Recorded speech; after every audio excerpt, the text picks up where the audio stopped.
She ran a $1 billion empire from a wheelchair and hadn't let anyone close enough to matter in 4 years.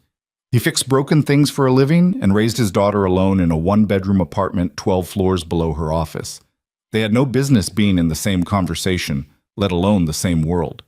But the night the elevator died and locked her between floors in the dark, the night her careful, controlled life cracked open, the only voice that reached her through the panic was his.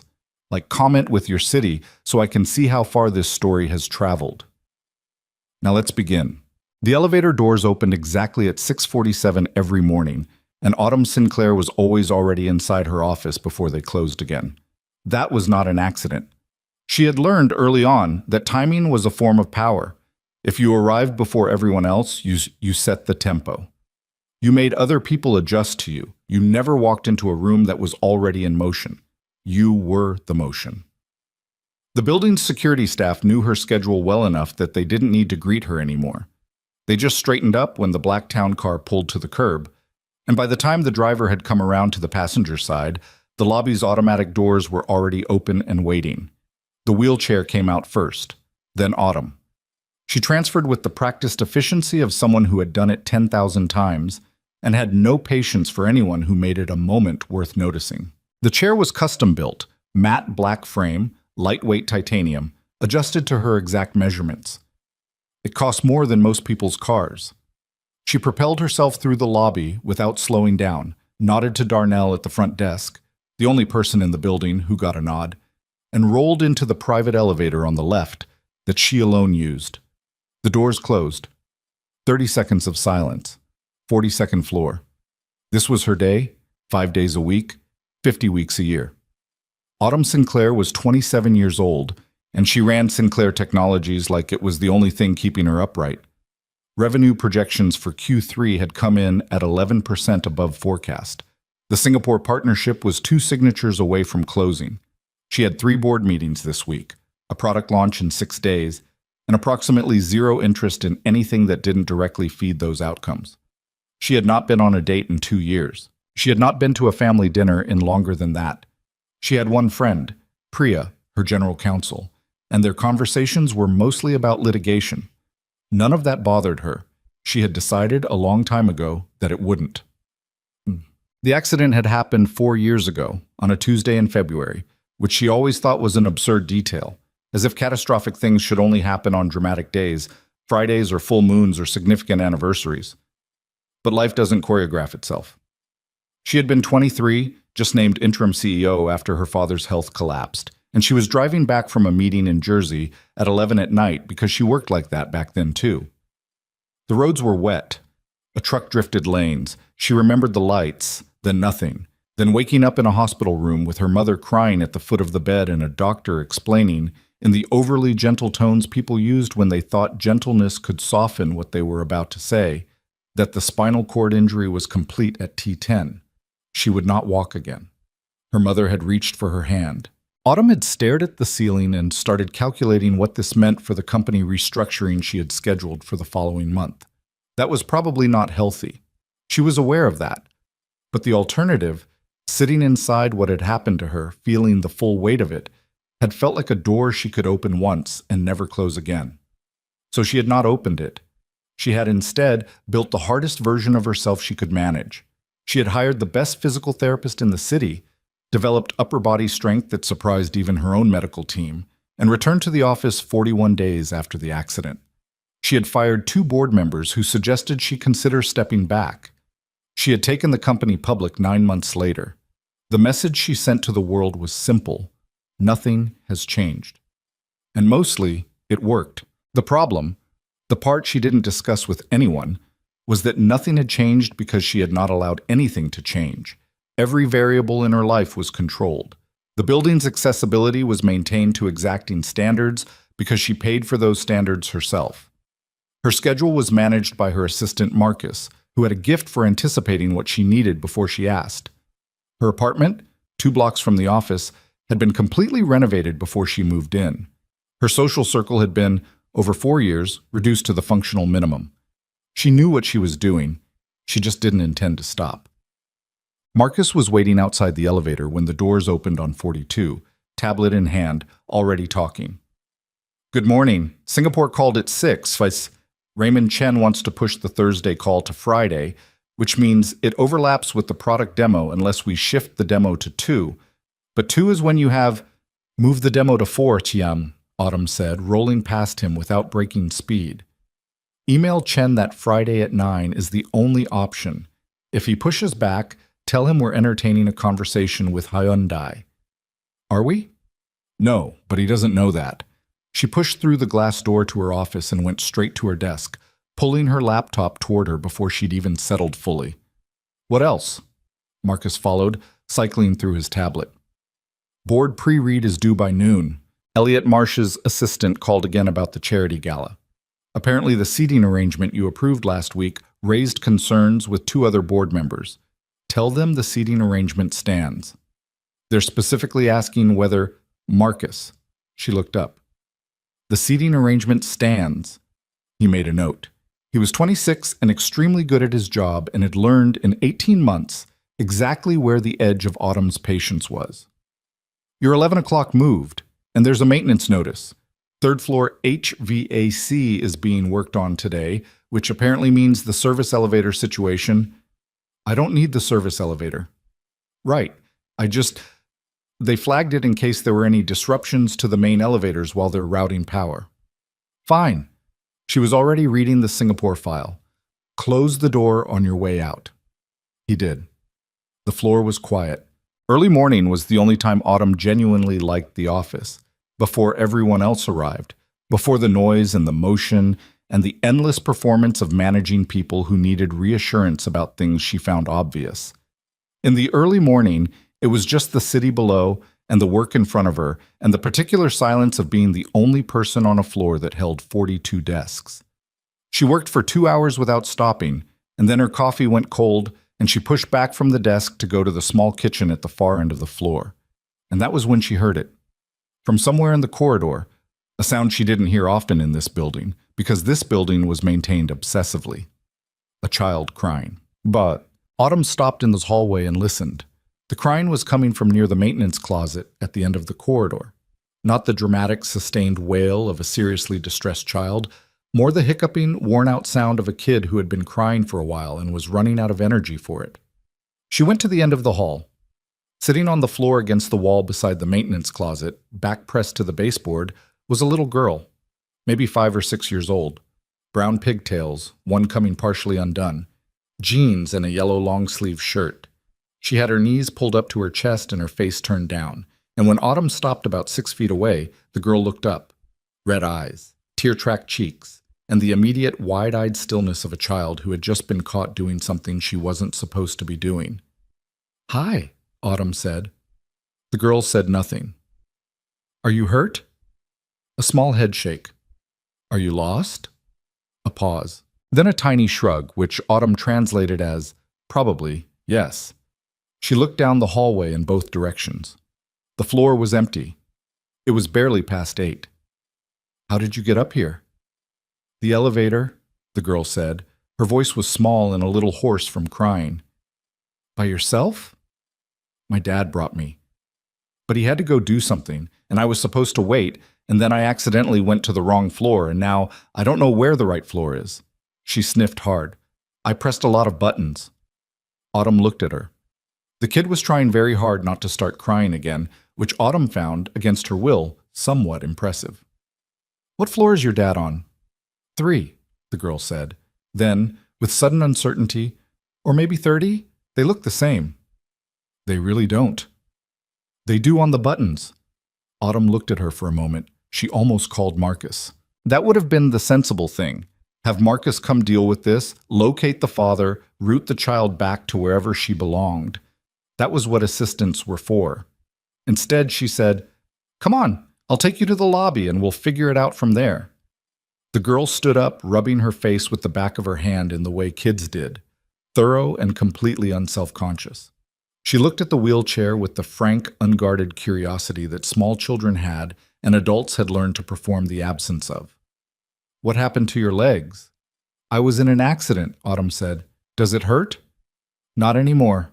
The girl seemed to accept this with the quick practicality of children who haven't yet learned to make things complicated. "Okay."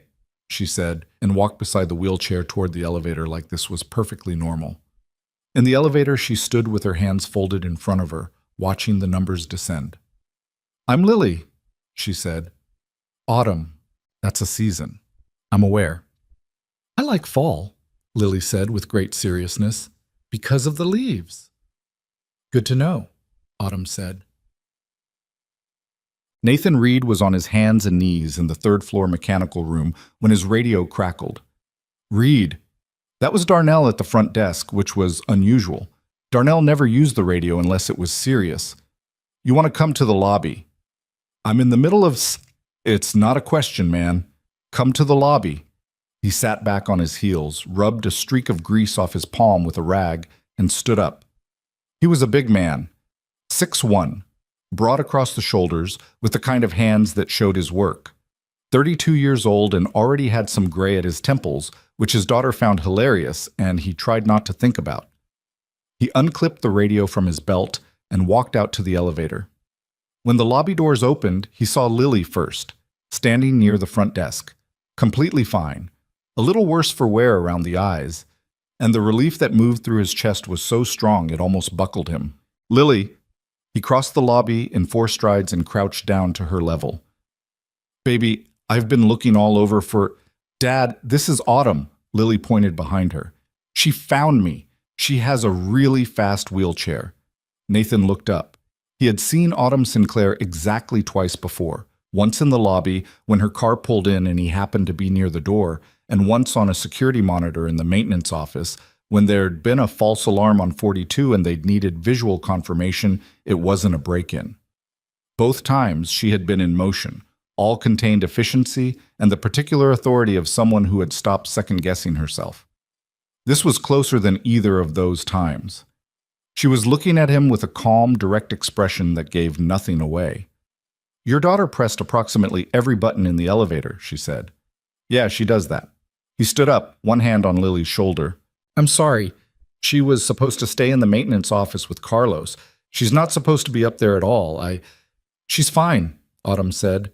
Not warmly, exactly, but not with the particular coolness he would have expected from someone whose morning had been interrupted by a lost 6-year-old on a floor where no one under 30 was supposed to be. "She found a good spot to sit down and wait." "I did cry a little," Lily admitted. "A little," Autumn confirmed. Nathan looked between them. There was something slightly strange about the way Lily was looking at Autumn, attentive, like she was watching something interesting. Lily didn't take to strangers quickly, usually.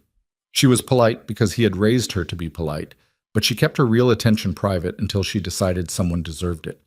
She seemed to have made up her mind about Autumn in under 20 minutes, which was fast. "Thank you," he said. "I mean it. I'm sorry she bothered you." "She didn't," Autumn said with a slight flatness that suggested she was neither fishing for conversation nor dismissing him, just stating what was accurate. Then she turned her chair and went back toward the private elevator. Nathan watched her go. Then he looked down at Lily, who was watching the elevator doors close. "She's nice," Lily said. "She barely said 10 words to you." "She didn't have to." Lily tilted her head. "She came herself. She didn't just send somebody." Nathan didn't have an answer to that. He put his hand on his daughter's head and steered her back toward the maintenance office, thinking that was the end of it. He would think about that moment later, the particular sureness of that's the end of it, and find it funny in the way that only certain things could be funny once enough time had passed. The building was called Orion Tower, 44 floors of glass and steel in Midtown Manhattan, and Nathan had worked here for 3 years. He'd gotten the job the year after Claire died, when he had needed something stable and full benefited and close to Lily's school. The head of maintenance job had been a step up from the commercial building he'd been at before, and the pay was better, and they'd let him bring Lily in on school holidays when his regular sitter was unavailable, which had been the detail that tipped the scales. He was good at the job. That wasn't arrogance. He just understood buildings the way some people understood code or numbers. The systems, the logic of how everything connected, the way a small, neglected problem became a large, expensive one if you didn't catch it early. He kept meticulous logs. His team of 8 respected him, which had taken about a year to establish, and which he did not take for granted. He did not think much about the people who occupied the building. That wasn't his attitude. He wasn't dismissive about it. It was just that the occupants in the building were different problems, and he dealt with the building. 42nd floor was Sinclair Technologies, and that meant making sure the HVAC ran clean, the plumbing stayed sound, the fiber connections were never interrupted, and the private elevator was maintained to the highest tolerance, because the CEO used it exclusively and its maintenance contract specified quarterly inspections, plus immediate response to any reported irregularity. He knew her name. He knew her general schedule from the building's access logs. He knew the accessibility requirements for the floor because those were his responsibility. He had not, before today, thought about her as a person in any particular way. The day the power failed was 3 weeks after the elevator incident with Lily. It was a Thursday. October, which meant the city was doing the thing it did in fall where the light came in at an angle that made everything look more significant than it was, amber and long and full of dust. Nathan was in the mechanical room on sub-basement 2 when the building's backup monitoring system flagged a primary circuit irregularity on the east side of floors 38 through 44. Not a full failure, just an intermittent draw pattern that suggested something on the primary line was pulling inconsistently. He had radioed his team and sent 2 guys to check the panel on 38 while he pulled up the system map. That was when the lights in the mechanical room flickered, and then came back. And then, at the same time, his radio crackled with Carlos saying, "Reed, we've got something weird up here." The emergency line lit up on the wall panel. The wall panel fed directly from the intercom inside the private elevator. He picked up before the second pulse. "This is maintenance. Go ahead." Silence for a moment. Then a voice, controlled, tight, trying very hard to stay that way. "The elevator has stopped." He recognized her voice even through the intercom's compression. He had heard it once, briefly, in the lobby. It had the same quality now, precise, stripped down to the necessary. But underneath that, there was something she was working to keep out of it. "Miss Sinclair, I'm Nathan Reed, head of maintenance. Can you tell me what floor indicator was showing when it stopped?" "Between 40 and 41. The lights are on. The door is not opening." "Okay, you're not in the dark. That's good." He was already moving, pulling the building schematics on his tablet with one hand. "Is the emergency lighting panel on?" "Usually there's a small orange indicator strip near the—" "I see it. It's on." "Good. That means the emergency system kicked in, which means there's power to the cab. The doors didn't open, which means we're dealing with a leveling issue. The elevator hasn't aligned with the floor, so the safety lock's engaged. That's what they're supposed to do." He kept his voice even, matter of fact, not because he was being clinical, but because he understood that the most useful thing he could offer her right now was steadiness. "You are not in danger. The cab is locked in place. It is not going to move or drop. I need you to understand that before I explain what happens next." A beat of silence. "I understand. Do you need me to stay on the line while I route to my team?" "Yes," she said, and the shortness of it, the fact that she didn't qualify it or dress it up, told him more than a longer answer would have. "I'm staying on," he said. "I'm pulling up the panel routing right now. You're going to hear me talking to my team on the radio, and that might sound alarming because we use numbers and we talk fast. But those are normal operational codes, not emergency codes. If I hear an emergency code, I'll tell you immediately. You'll hear everything I hear." "Okay. Is there anything in the elevator cab that you need? Water, medication, anything like that?" "No." "Temperature okay?" "It's fine." "Okay." He switched to radio, keeping the intercom open. "Carlos? What's the read on 38 panel?" Carlos's voice came back fast. "Main breaker on the east circuit is showing an overload. Looks like the draw spiked from that new server install on 39. I've got Victor isolating it now. I need manual release on the private elevator cab between 40 and 41. Who's closer, you or Jimenez?" "Jimenez is on 40. I'll send him." "Tell him no power tools until I give clearance. Manual protocol."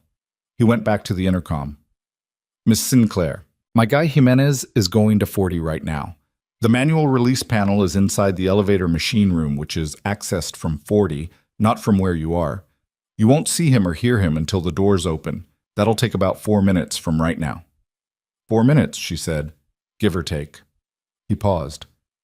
"How are you doing?" A silence that was maybe 2 seconds long but felt deliberate. "I'm fine." He didn't push it. Okay. But he didn't put down the intercom either. He sat on the edge of the work table with the tablet in his lap and the schematics loading, and he kept the line open, and after about 30 seconds he said, "You've been in the building since 6:40 this morning." She was quiet for a moment. "How do you know that?" "Access logs. I check them for occupancy when I'm doing maintenance scheduling. I know the building's rhythms, who comes in early, who stays late." He paused. "You always beat the security shift change." "I like the building when it's quiet." "Yeah," he said. "Me too, actually. Best time to catch problems. Nobody's generating load yet, HV. AC is cycling at its normal rate. You can hear the building breathe in the morning." He hadn't meant to say something like that. It just came out, the way things did when he was focused on a task and his brain's usual filter was occupied elsewhere. But she said, after a short pause, "That's an unusual way to describe it." "Probably." "No, I mean," she stopped. "It's accurate. I've thought about it similarly. The building has a different quality before people arrive." "Agreed." He watched the schematic update on his tablet. "Jimenez is at the machine room door." "Okay." "He's going to bypass the safety interlock. You'll hear a sound like a heavy relay clicking, and then the doors should release. It might take a couple of tries." "How many is a couple?" "3 at most. It's a mechanical issue, not an electrical one at this point." He hesitated. "Are you claustrophobic?" A pause. "I wasn't before." The way she said before, the slight pause around it, the weight of it, the careful brevity. He understood without asking that before referenced something specific and significant, and that she had not intended to say it out loud, and that she was now waiting to see if he would ask. He didn't ask. 3 clicks, he said. "Ready?" "Ready." The first relay sound came, a heavy mechanical clunk that resonated through the shaft. Nothing. Second one, 20 seconds later. A tremor in the doors but no opening. He talked her through the wait between each attempt with small, practical information. The age of the elevator, the standard maintenance cycle, the fact that manual releases worked on the third attempt roughly 90% of the time, which he stated as a fact and not a reassurance. Third attempt. The doors opened. What? He was on 40, standing 6 feet back from the open elevator doors, when she rolled out.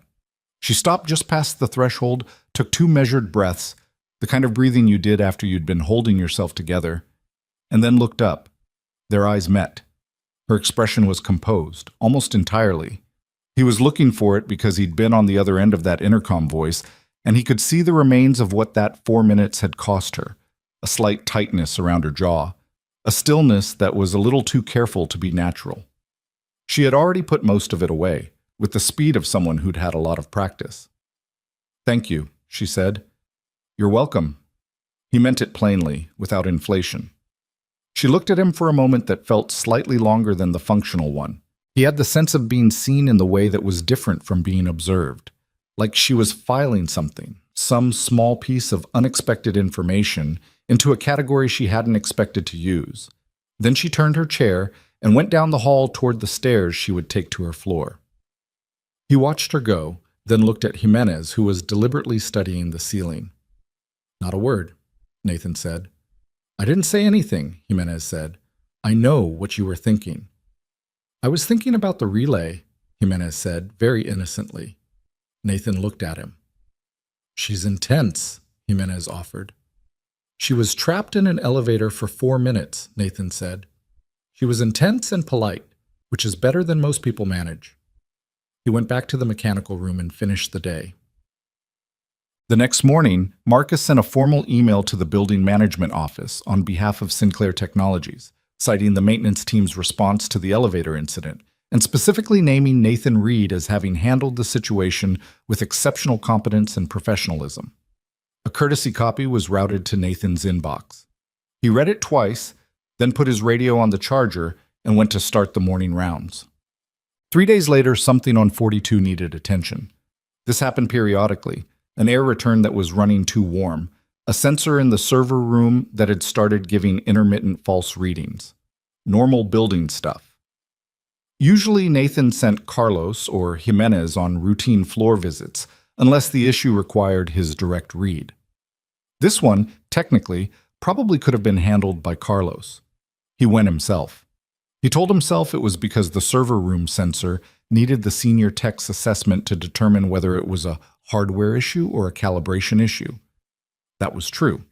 It was also not the entire truth, and he was aware enough of himself to know that, even if he chose not to think about it directly, the sensor was, in fact, a calibration issue. 20 minutes. He was recalibrating the reading profile when the office door opened behind him and he heard the specific sound of the wheelchair on the polished floor. "Read," she said. He looked over his shoulder. She was in the doorway, tablet in her lap. Dressed the way she was every morning, all edges perfectly pressed, everything in its place except for a small ink mark on the side of her right hand, just below the knuckle, that suggested she'd been working on paper and had smudged it. "Ms. Sinclair." "Autumn is fine." She said it like a small correction, not a warmth. "What's the issue?" "Environmental sensor. It was reading high. I recalibrated the baseline. Should stabilize in about an hour." He turned back to the panel. "I'll send a follow-up log." "How often does this happen?" "Sensors? Seasonally, usually.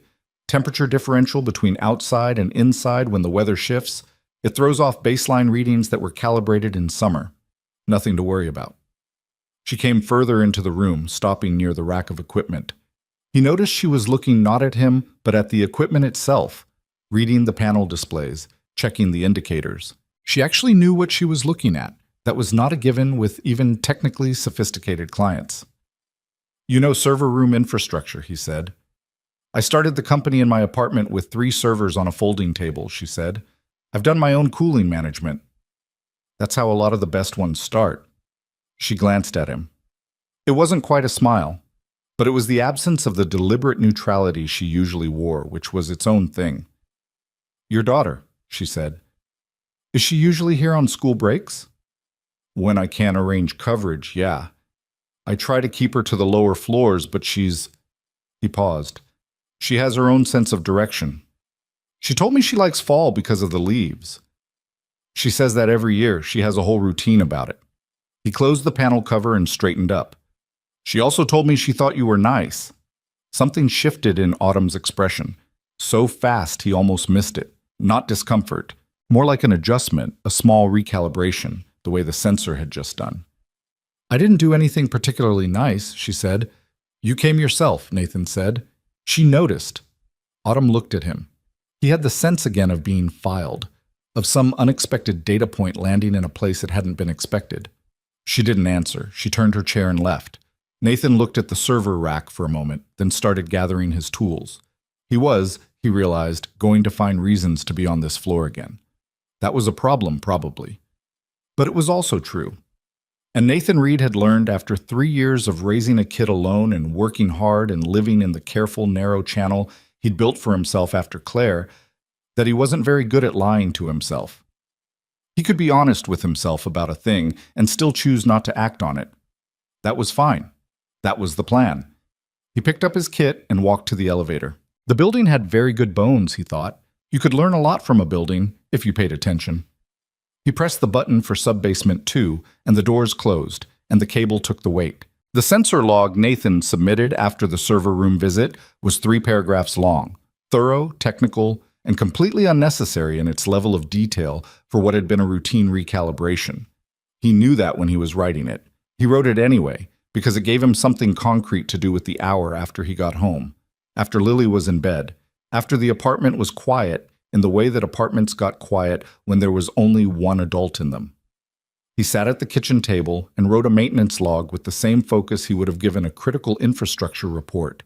And then he sent it to the building management system and closed his laptop and sat there for a while with a cup of coffee that had gone cold.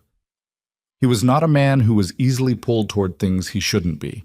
That had been true even before Claire, and it had become more true after, because losing someone reshaped you in ways that were sometimes invisible until you ran into them. One of the ways it had reshaped Nathan was that he had gotten very good at identifying the difference between what he wanted and what was wise. He could feel both things simultaneously and choose the latter without too much suffering about it. He had done this many times in the 3 years since Claire died. Small choices, quiet redirections, the daily labor of being a functioning adult with a child who depended on him. He identified what was happening in the server room that afternoon, and he chose to be sensible about it. He lasted 8 days. What broke him was not dramatic.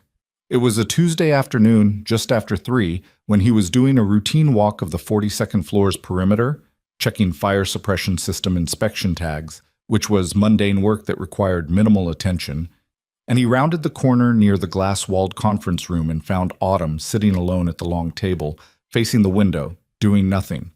Not working, not on her phone, not reviewing anything, just sitting there with her hands in her lap and her eyes somewhere outside the glass, and the expression on her face was something he hadn't seen on her before.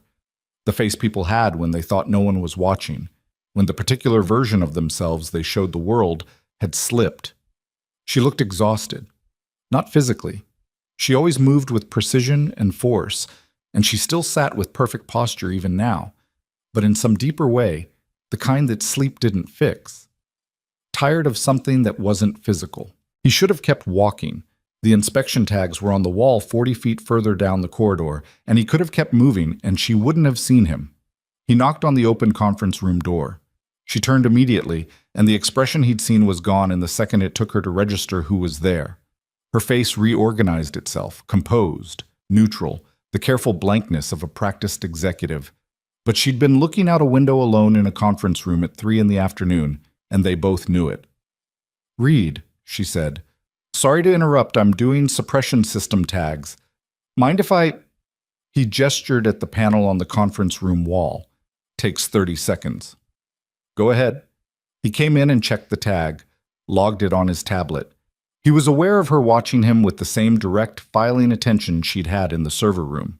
He didn't try to fill the silence, because silence only became uncomfortable if you made it one. When he finished, he turned to go, and then she said, "How's Lily?"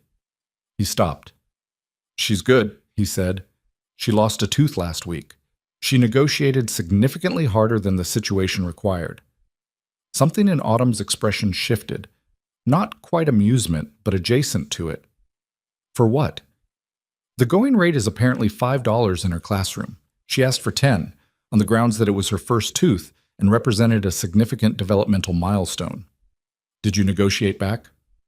"I offered $750 and she accepted after approximately 40 minutes of deliberation." He paused. She made a PowerPoint. This time something crossed Autumn's face that was, without question, almost a laugh. She caught it, but not entirely, and the not-quite laugh changed the whole architecture of her face for a second. Something younger in it, something unguarded. "A PowerPoint," she said. 3 slides. Title page, the argument, and a comparison chart of primary school tooth fairy rates in our zip code. She pulled the data from a parenting forum. "She's 6. 6.5, he said. "She corrects people about the half." Autumn looked at him for a moment. "Sit down," she said. It was not phrased as a question. It wasn't quite an order either. It was something between them, the kind of statement that was really just, "I want you to." He pulled out a chair across the table from her and sat, leaving his tablet on the table between them. Outside the windows, the city was doing its October thing. The Hudson was visible from here at this angle, a dark strip of water against the pale blue sky. "How long have you worked in buildings?" she asked. "About 12 years, started as an HVAC tech out of trade school." "You went to trade school instead of college." "I went to trade school because I knew what I wanted to do. College felt like 4 years of deciding." He shrugged. "I don't regret it. Most people your age feel the need to defend that choice." "I'm not most people my age." She looked at him steadily. "No," she said. "You're not." He didn't know what to do with that. He left it alone. "You know this building the way most people know their own apartments," she said. "I've noticed it, the way you move through it. It's my job. It's more than your job. You're paying attention to something beyond the function." She turned her chair slightly toward the window. "I do the same thing with the company. The way the teams function, the dynamics, not just the numbers. Marcus thinks I have too much data running at once. He says it looks like I never turn off." "Do you?" She considered this. "Less than I should," she said. "Probably." "Yeah," he said. "Me too." They were quiet for a moment. It was a strange quiet, the kind that happened between people who hadn't spent much time together but had somehow arrived at a level of conversation that usually took longer. He wasn't sure how they'd gotten there. He suspected she wasn't either, and that it unsettled her in the specific way that unexpected things unsettled people who ran their lives on predictability. "The accident," she said without preamble. "When I was in the elevator, I said before." He looked at her. "You don't have to explain that." "I know I don't." She had her hands folded in her lap, and she was looking out the window, not at him. "I was in a car accident 4 years ago. The spinal injury was complete. Before that, I didn't have any particular issues with enclosed spaces. After, there were a few months where I couldn't get into an elevator without—" She paused, selecting the word carefully. "Without significant difficulty. And now? Now it's manageable. 99% of the time, it's completely fine." A brief pause. "It was that 1%. He nodded once. Being stuck was different than the enclosed space itself. She looked at him. "Yes, exactly. A flicker of something. Small surprise, maybe, at being understood quickly. The loss of exit was the problem, not the room." "That makes complete sense," he said, and he meant it plainly, without the particular gentleness that people used when they were trying to be careful about disability. He was just agreeing with a thing that was true. She looked at him for a second with an expression he couldn't quite categorize. It was not the filing look she usually had. It was something more raw than that, quickly covered. "Anyway," she said, and the word was the small door closing. "The maintenance log you sent was exceptionally detailed. I like to be thorough. It was 17 paragraphs long. The sensor had 4 separate calibration drift indicators," he said, with complete seriousness. "There were 3 bullet points about ambient temperature variance. Those were relevant to the drift pattern." The almost laugh came back. Caught again, but barely. "Read," she said. "Autumn," he said. They looked at each other across the conference room table, and something that had been building in the weeks since his daughter pressed every button in the elevator arrived at a kind of simple, acknowledged fact between them. Nothing spoken, nothing acted on, just seen. She picked up her tablet from the table. "I have a 4 o'clock. "Yeah," he said, standing. "I've got 2 more floors to tag." He picked up his own tablet and walked out, and he did not let himself think about anything until he was in the elevator with the doors closed. Then he stood there for a second with his eyes shut and thought, well, tut, he told nobody. There was nobody to tell, really. Carlos would make it a whole thing, Jimenez would never let him hear the end of it, and his sister in Baltimore would immediately start planning something. He processed it the way he processed most things, quietly, on his own, over time. What he did allow himself was this. When maintenance tasks came up on 42 that could reasonably be handled by him, he handled them himself. He kept it professional. He kept the visits to what the work required. But he stopped pretending there was a reason not to go up there because the pretense was its own kind of dishonesty, and he'd rather be honest with himself even if he didn't do anything about it. The visits were brief and businesslike. They talked about the building, mostly. She asked intelligent questions about infrastructure that showed she'd been thinking about things he'd mentioned in passing. He answered them without dumbing them down, which she seemed to appreciate in the specific way people appreciated not being managed. Sometimes she mentioned something about a project or a problem she was working through, not asking for input, just stating it, the way people did when they thought out loud, when they needed to hear the thing said. Once she mentioned that the Singapore deal had finally closed, with a flat, uninflected statement that he recognized as the way someone delivered news they were genuinely satisfied about, but had trained themselves not to perform happiness over. "That's the one you've been working on for 7 months, she said. "Yes." "Congratulations." She looked at him. "Thank you," she said, and it came out like she meant it specifically, not generically. He thought about that on the elevator down. Up ahead. The day Lily officially met Autumn, really met her, not the lobby incident, was an accident in the true sense of the word. It was a Friday in late October, and Lily had the afternoon off school for a teacher development day. Nathan's usual sitter had canceled that morning with minimal notice, which was becoming a pattern that he was going to have to address soon. He'd brought Lily in with the understanding that she would stay in the maintenance office with Carlos until Nathan was done for the day, with strict instructions about not touching the radio equipment and not pressing elevator buttons. By 2 in the afternoon, Carlos had let her have the radio to test, which was Nathan's fault for not specifically saying no. She cannot touch the radio equipment. He had said, "Don't touch it," which apparently in Lily's interpretation meant she could hold it if someone handed it to her. And somewhere between the radio and a long afternoon of being 6 years old in a basement office, she had started to drift.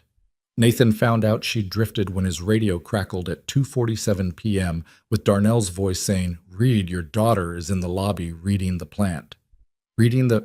She says the plant has a care tag and she wants to know who waters it. Nathan rubbed his face. "I'll be right there." But when he got to the lobby, Lily wasn't alone. Autumn was there, apparently just back from an external meeting, coat still on, her assistant Marcus a few steps behind her looking at his phone. Lily was explaining the plant's care tag to Autumn, who was stationary near the lobby's large potted ficus, coat still buttoned, with the expression of someone who had gotten pulled into a conversation they had not anticipated and were not trying to escape. "It says it needs indirect light," Lily was saying, pointing at the small placard. "But this part of the lobby has direct light in the afternoon because of that window, so whoever put this here made a mistake." Autumn looked at the window, then at the plant. "You're right," she said. "I've always thought that plant looked stressed." "Ficus are sensitive," Lily said, with the solemnity of someone who had recently learned this. "Where did you learn that?" "My teacher has one and she talks about it." Nathan arrived at the edge of this scene and opened his mouth to apologize and retrieve his daughter, and Autumn looked up at him with an expression that was, and he was fairly certain he was reading this correctly, not irritated. "She's been educating me," Autumn said. "She does that." "Dad!" Lily turned to him with the urgency of someone mid-point. "The ficus is in the wrong spot." "I heard. Someone should move it." "I'll put it on the list," he said, which was not a lie. He looked at Autumn. "Sorry, she wasn't bothering me."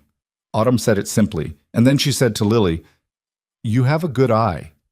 You should tell the building management what you told me." Lily considered this with great seriousness. "Would they listen?" "If you frame it as a plant welfare issue, possibly." Lily looked at her father. "Can I write a letter?" "We're going home soon, Lil." "After we go home." "Sure," he said. "After we go home." Lily turned back to Autumn, satisfied. "I'm going to write a letter," she reported. "Good," Autumn said. And then she did the thing he'd seen her almost do before, the thing she caught, except this time she didn't catch it. She smiled.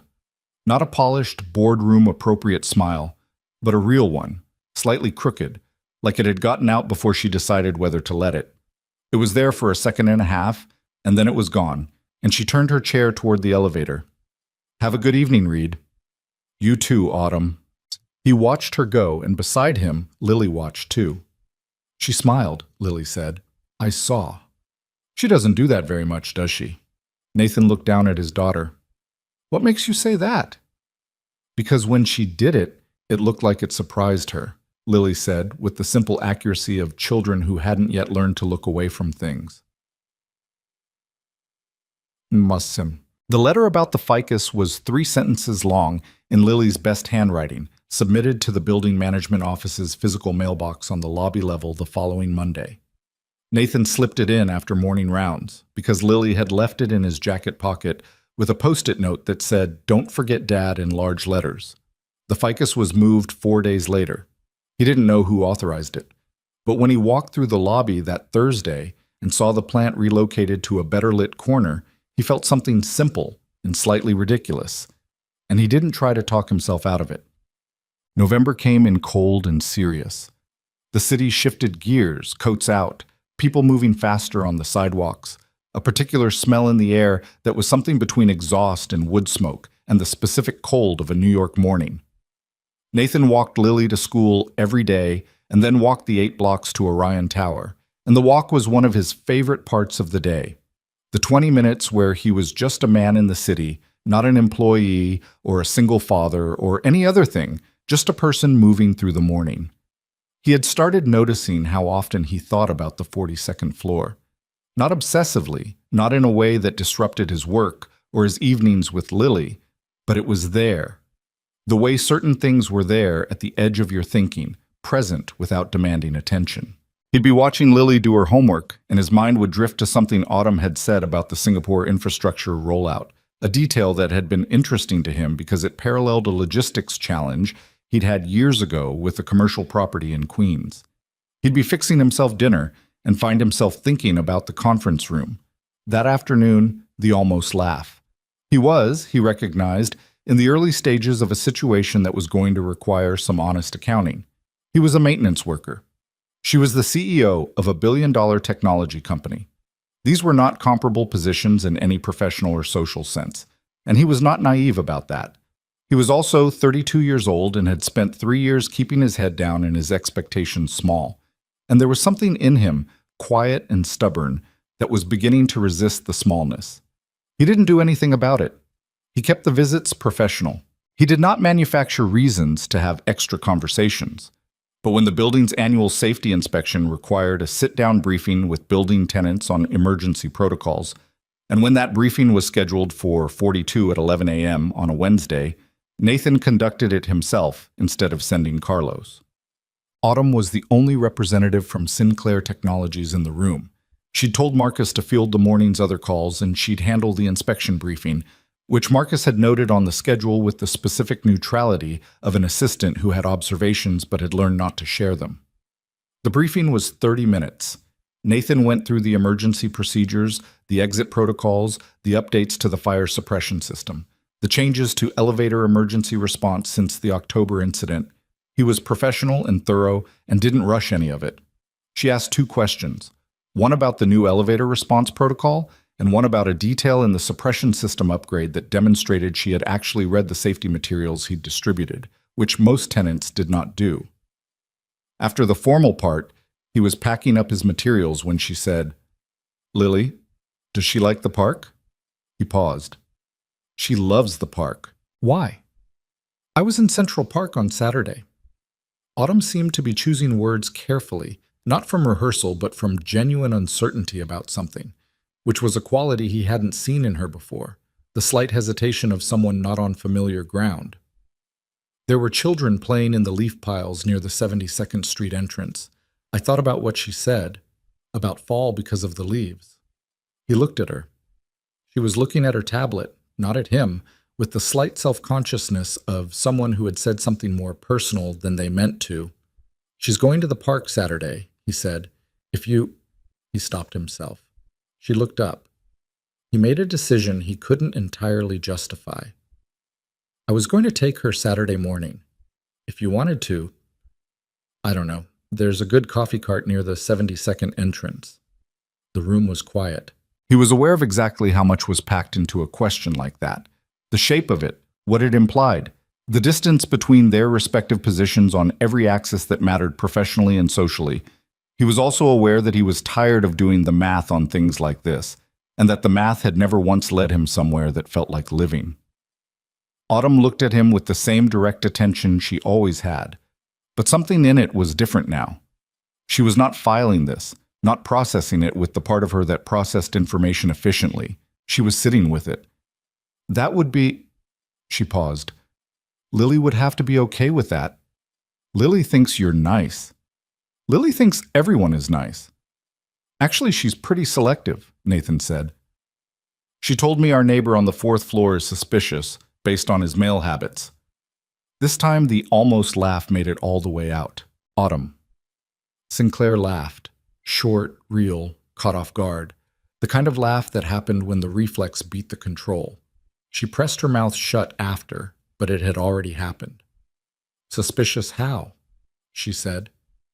"He gets packages almost every day. She says nobody buys that many things legitimately." She might be right. "I've thought about it," he admitted. She was quiet for a moment, still with the trace of the laugh in her face, that younger quality, that unguardedness, the version of her that existed when she wasn't performing anything. "Saturday," she said. "The 72nd entrance." 10 o'clock, he said. "She's usually pretty functional by 10. "I'll be there," Autumn said. He nodded and picked up his materials and walked to the elevator and pressed the button for sub-basement 2, and when the doors closed, he stood there with his back against the wall of the cab and stared at the floor indicator and thought, well, okay then. He told Lily that evening while she was eating dinner. "Autumn's going to meet us at the park Saturday," he said, keeping it casual, keeping his attention on his own plate. The one near 72nd. Lily put her fork down. She looked at him with the particular focus that 6-year-olds deployed when they were processing something important. "The Autumn from the building?" she said. "Yeah." "The one with the wheelchair?" "Yeah." "Who smiled at me about the ficus?" "That's the one." Lily picked her fork back up. "Okay," she said. He waited. With Lily, there was often more after the first okay. "Dad?" she said. "Yeah." "Are you nervous?" He looked up from his plate. His daughter was watching him with the frank, patient attention she'd had since she was about 4. That way of seeing him clearly that sometimes reminded him of Claire so sharply it took a second to find his footing. "A little," he said, because she deserved honest. Lily considered this. "She's nervous too," she said. "You could probably tell her." He looked at his daughter. "What makes you think she's nervous?" "Because she moved the ficus," Lily said simply, and went back to her dinner. Nathan sat there for a moment with that. He did not ask his 6-year-old to explain her reasoning, because he was almost certain it would make complete sense, and he wasn't sure he was ready for that. Saturday came with the kind of clear, cold sky that New York occasionally produced in November, as if to remind people why they stayed. The light sharp and clean, the air cold enough to feel real, the park loud with children and dogs, and the particular noise of a city trying to use its last decent weekend before winter made everything harder. Autumn arrived at the 72nd Street entrance at 9:58. She had told herself, the night before, that this was not a significant thing. It was a park. She had been to Central Park many times. She went on Saturday mornings occasionally when the work pressure reached a level that even she acknowledged required a 30-minute reset. She knew the paths, she knew which sections had adequate surface for the chair, she knew where the coffee cart was. This was familiar geography. What was not familiar was arriving somewhere with the low-grade awareness that someone was going to be glad to see her. Not glad in the professional sense. Not the carefully managed warmth of people who needed something from her. Just glad. The uncomplicated kind. She was not sure she had experienced that in long enough that the anticipation of it felt strange, like using a muscle you'd forgotten. She saw them before they saw her. Nathan was walking along the path from the 72nd Street side, Lily's hand in his, and Lily was already talking. She could see the animation of it from 40 feet away, the way Lily's free hand gestured at something in the trees, and Nathan was listening with his full attention, the way he did. That quality of giving whatever was in front of him his actual focus, instead of the performance of it. Then Lily spotted her, and the hand gesturing stopped, and she pulled her father forward at a pace that made him lengthen his stride. And Autumn felt something shift in her chest. Small, warm, slightly alarming. "You came," Lily said, arriving in front of her with the directness of someone who had considered it might not happen. "I said I would," Autumn said. Lily seemed to file this, the fact that Autumn kept her word, as information of some importance. "Dad brought coffee," she said. "He made it himself because he says the cart is not worth it." Nathan held up a thermos with the slight expression of a man being lightly exposed. "The cart charges $6 for what is essentially hot water that looked at coffee beans," he said. "That's an accurate description of a lot of coffee in this city," Autumn said. "Thank you." He said it with a faint air of vindication. They found a path that worked, wide enough, surface stable, and moved into the park together, and it was not smooth. These things were not smooth. There were moments of awkward navigation when the path narrowed and Nathan moved without asking to check the surface ahead of her, which was both considerate and the kind of thing that could tip into condescension depending on how it was done. He did it the right way, quickly, without commentary, without making it a moment. She noticed that. She filed it in the category of things about him that continued to complicate her sense of what she was doing here. Lily walked between them and talked about leaves, about a friend at school named Deja, who she had mixed feelings about whether squirrels actually remembered where they buried things or were just lucky. Nathan said he thought they remembered most of them. Autumn said there was research suggesting squirrels had better spatial memory than their reputation implied. Lily looked between them. You both know things, Lily said. That's the goal, Nathan said. My teacher says everybody knows different things, and that's why we need other people. She paused. I think that's why you like each other. Nathan looked at the sky. Autumn looked at the path. You like each other, Lily clarified helpfully, in case they'd missed the point. Lily, Nathan said, I'm just saying. I know what you're saying. Okay, she said brightly, and ran toward a pile of leaves someone had raked to the side of the path.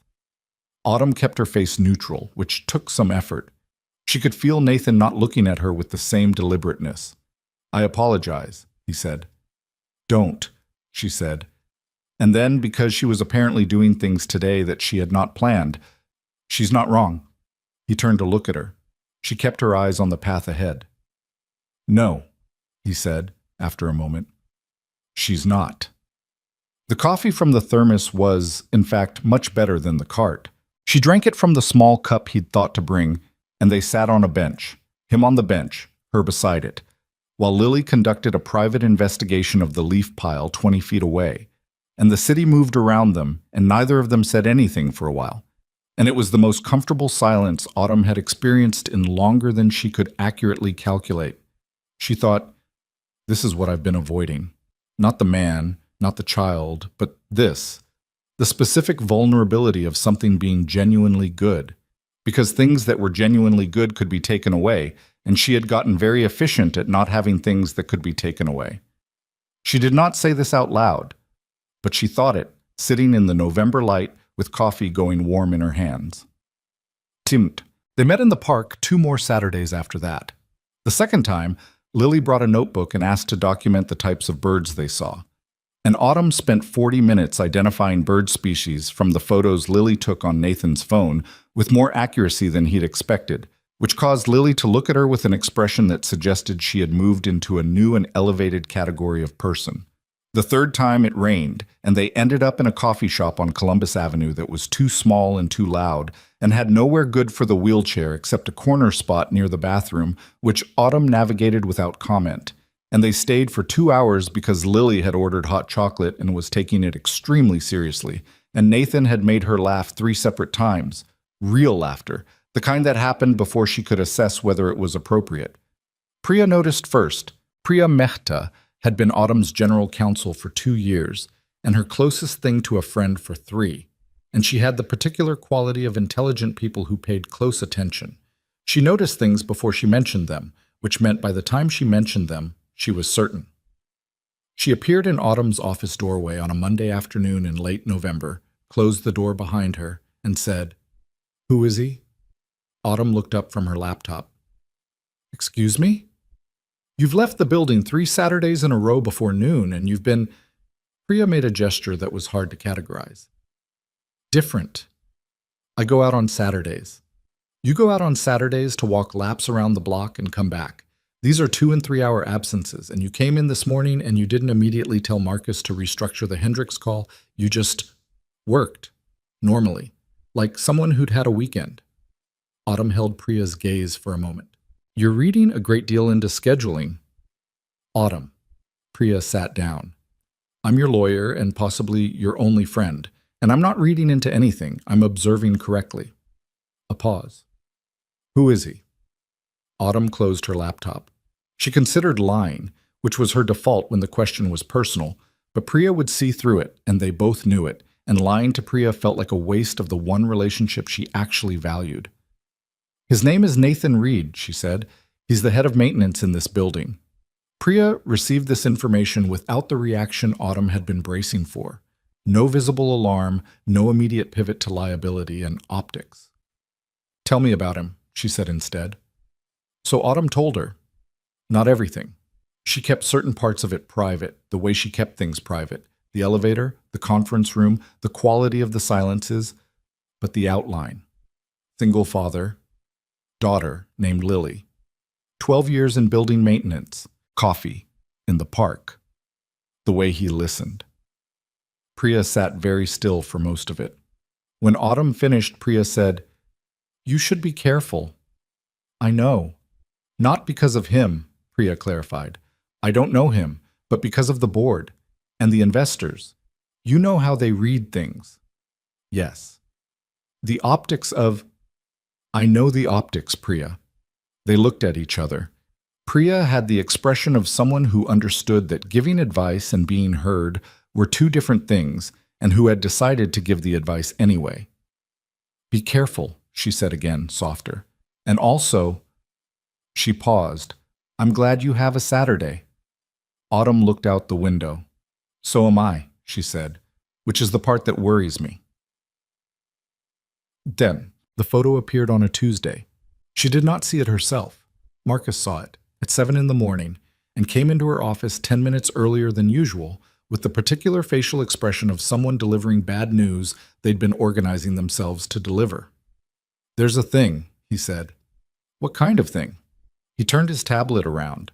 It was a photo taken in Central Park, the second Saturday, the one with the bird notebook. Someone had taken it from a distance. A long lens, probably, though it wasn't a professional shot. Autumn in her wheelchair, Nathan beside the bench, Lily mid-laugh at something off camera. The framing was accidental, the way candid shots were, but the angle had caught something. The lean of Nathan's posture toward her, the way she'd been looking at Lily with an unguarded expression that she would never have permitted if she'd known someone was watching. The caption on the business news site that had run it read, "Sinclair Tech CEO Autumn." Sinclair, seen here with unidentified man and child, raises questions about the executive's personal focus as the company prepares for its Q1 product launch. Sources close to the board say some members have noted behavioral changes in recent months. She read it twice. She handed the tablet back to Marcus. "Cancel my 9 o'clock, she said. "Already done." He hesitated. "There are 4 more articles this morning. The financial blogs picked it up overnight." "Same photo?" 2 are using it. The others are commentary." "What kind of commentary?" Marcus pressed his lips together. "The kind that connects your wheelchair to words like vulnerable and compromised judgment." The room was quiet for a moment. Autumn put her hands flat on the desk. She felt the particular coldness that settled into her when something went wrong that she hadn't seen coming. Not panic, nothing like panic, just the cold precision of a mind calculating damage and response simultaneously. "Get me Priya," she said. "Quiet."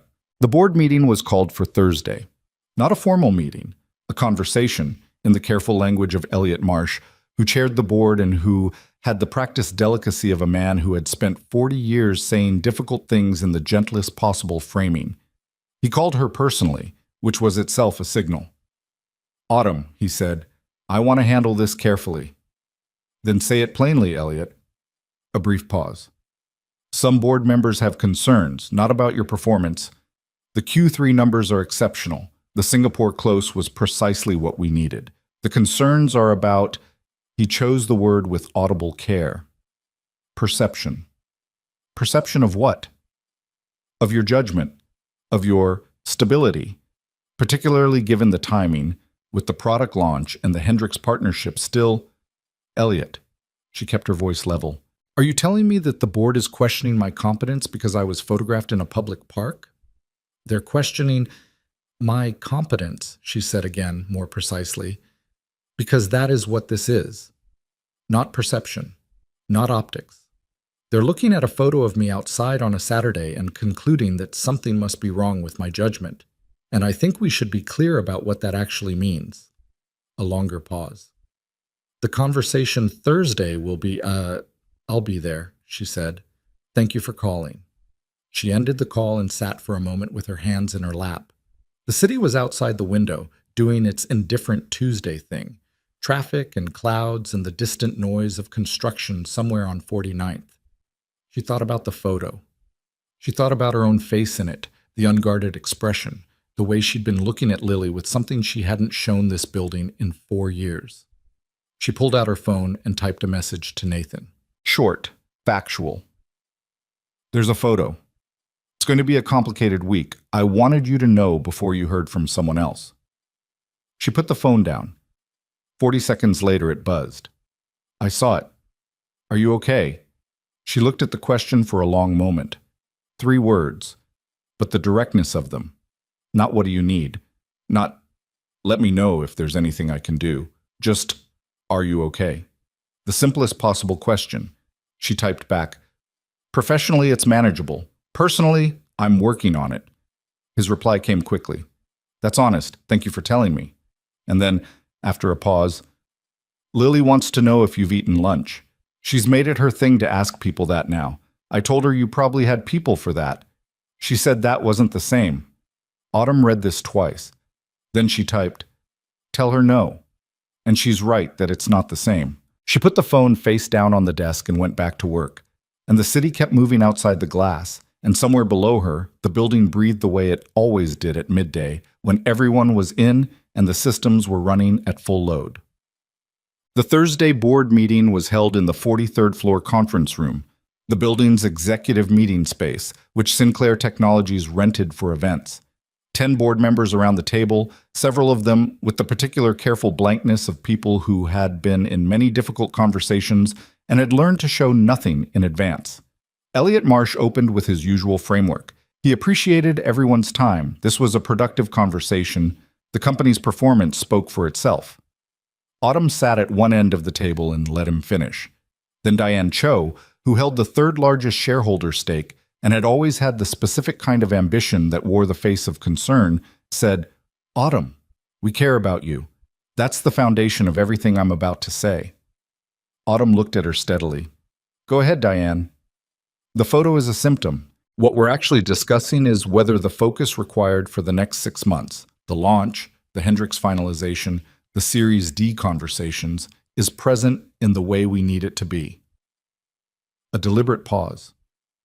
There have been changes in the last 2 months. Your schedule has gaps that didn't exist before. Your Saturday availability has shifted. Marcus has noted 3 occasions where you've requested information that seemed tangential to the business needs. Tangential, Autumn said. Research into Central Park accessibility. A bird identification app purchased through the corporate account. That was $17. It's not about the amount. What is it about, Diane? Not a question. A blade slid between the careful framing. Diane looked at her. We need to know that your personal situation is not creating vulnerabilities in your judgment. The room was very quiet. Autumn looked down the table at 10 people who had, collectively, trusted her to grow a company from $60 million to just over $1 billion in market valuation. Some of them she respected. Some of them had been waiting for 4 years for some evidence that the woman in the wheelchair who had refused to be anything other than formidable was, in fact, not. Let me be clear about what I'm hearing, she said. Her voice was completely even. You are suggesting that I spend time with a person outside this building, and that this represents a compromise of my judgment. You are using words like vulnerable and focus and stability. And I want you to consider, Shai, carefully, before anyone responds, whether you would be having this conversation if the photograph were of a different CEO. One who did not use a wheelchair. One who had not, in your framework, already used up some implicit allowance by being the kind of CEO you didn't entirely expect. Several faces shifted. Elliot Marsh looked at the table. That's not just... Diane began. I'm not finished. Autumn let the sentence settle for a moment. I have delivered 11 consecutive quarters of growth. I have closed the largest partnership in this company's history. I have done those things while building back from an injury that should have, by the logic of several people in this room, ended my tenure in this role. And you are questioning my judgment because I was photographed in a park. She paused. Is that what we're doing? The silence that followed was a specific kind. The silence of people recalibrating, of a room that had come in with a posture and found the ground shifted. Elliot cleared his throat. No one is questioning your performance record, Autumn. That's not... Then what are you prepared to do about it? She said. Specifically, what is the resolution of this conversation? Another pause. Diane and the 2 members beside her exchanged a glance that was meant to be subtle and was not. We'd like assurance, Diane said carefully, that the personal matter will not... The answer is no, Autumn said. Diane blinked. I'm sorry? The answer to the unasked question, the one you've been building to, is no. I will not be providing assurances about my personal life to a board of directors in exchange for their continued confidence and leadership I have already earned. She looked at Elliot. If the board wants to have a formal confidence vote, we can schedule that. I welcome that conversation, but this one is done. She turned her chair and moved toward the door, and behind her the room stayed very quiet, and she did not look back. In the elevator, descending to 42, she let herself feel the full weight of what had just happened. The exposure of it, the anger, the particular exhaustion of having to prove herself in ways that had nothing to do with what she had built. She had known this was coming, in some form. She had seen it building for weeks, but knowing something was coming did not entirely prepare you for the moment it arrived. Her phone buzzed, a text from a number she didn't recognize. And then she looked at the preview and realized with a sharp, cold shock that it was not a number she didn't recognize. It was a journalist. A business journalist at a financial outlet she knew, whose name she knew, and whose message read, "Autumn. I'm running a story on the board situation tonight. I have a source. Wanted to give you a right of reply before publication." She stared at the phone. Someone in that room had walked out and made a call before the elevator doors even closed. The doors opened on 42. She sat there for a moment, in the empty corridor, and looked at the message, and felt the company she had built, the things she had remade herself around, the structure that had held her upright for 4 years, begin to tremble in a way she had not felt since the night of the accident. Her hands were steady. They were always steady. She typed back, "My office, 1 hour," and then she typed a message to Priya that said, "I need you now." And then she put the phone in her lap and sat in the corridor of the 42nd floor and looked at the building she had occupied for 3 years, her building, her floor, the walls she had put everything she had into making impenetrable, and thought about a man in a park, about a thermos of coffee made at home because the cart wasn't worth $6, about a little girl writing a letter about a ficus. She thought, "I am not sorry." Then she went inside and got to work. The story ran that evening. It was not as bad as it could have been, which Priya said 3 times in a row as they read it together in Autumn's office at 8 p.m., as if repetition would make it feel better. The journalist, to his credit, or to the credit of his editors, had not run the most inflammatory version available to him. He had quoted the unnamed board source carefully, framed the piece as a question rather than a verdict, and included Autumn's single-sentence right of reply. Sinclair Technologies' performance record speaks for itself, and Ms. Sinclair's leadership remains fully committed to the company's strategic priorities. But the headline read, "Sinclair Tech CEO's Judgment Under Board Scrutiny." Amid personal entanglement, and headlines were what people read, and headlines were what got screenshotted and circulated, and by morning it had been picked up by 4 more outlets. And by the afternoon, it had 1,700 comments on the financial news aggregator that most of their investor class read. The comments were the part Autumn made herself read. Priya said she didn't have to. She did it anyway, the way you pressed on a bruise, not because you wanted it to hurt, but because you needed to know its exact edges. Most of the comments were what she expected, questions about her capability. The word distracted appearing with a frequency that was almost rhythmic. Several references to the wheelchair that wore the clothing of concern. She's been through so much, it's understandable that she'd be vulnerable, which was the most infuriating register of all because it was the one you couldn't argue with directly without sounding defensive. And underneath those, the ones from women in business, in tech, in boardrooms, who wrote things like, "We know exactly what this is, and they would never write this story about a male CEO, and she built that company from nothing, and they are waiting for any excuse." Autumn read those too, filed them. She turned off her computer at 9:30 and went home. p.m. Nathan was awake when the story ran. He saw it on his phone in the kitchen after Lily was in bed. He read it twice and then sat there with the phone face down on the table and worked through what he felt about it, which was a process he took seriously because feeling things imprecisely led to responding to them imprecisely. What he felt was anger, which was clean and simple, concern, which was directed at her and was mixed with the particular helplessness of having no role in a situation that affected someone he stopped at the edge of that sentence and held it, someone he cared about. That was the accurate word. He was past the point of soft pedaling it to himself, past the point of interesting person and unexpected connection. He cared about her the way you cared about someone whose specific face your brain produced without prompting, whose voice you recognized in a memory before you remembered the context. The feeling had arrived so gradually and then so completely that trying to locate when it had happened was like trying to find where a tide started. He did not text her that night. She would have Priya and lawyers and the full machinery of crisis response, and she did not need him adding another voice to the noise. What he could offer was the thing he'd always offered, just being steady on the other end of the line without adding to the weight. He went to bed and slept badly and got up at 5:30 to make Lily's lunch and walk her to school. And when he came into the building at 7 a.m., he was quiet in the way he got quiet when he was thinking hard about something he hadn't resolved yet. Darnell at the front desk looked at him. "You saw the thing," he said. "Yeah." "For what it's worth," Darnell said, "I've watched her come in this building every morning for 3 years. She seems," he searched for the word, "more herself lately, whatever that means." Nathan nodded once. "Yeah," he said. "She does." He went to do his rounds. She came to him. That was the part he didn't expect. He was on the 22nd floor doing a water pressure check when his phone lit up with her name. Not a text, a call, which she had never done before. He picked up on the second ring. "Are you in the building?" she asked. 22. You need me upstairs?" "No." A pause.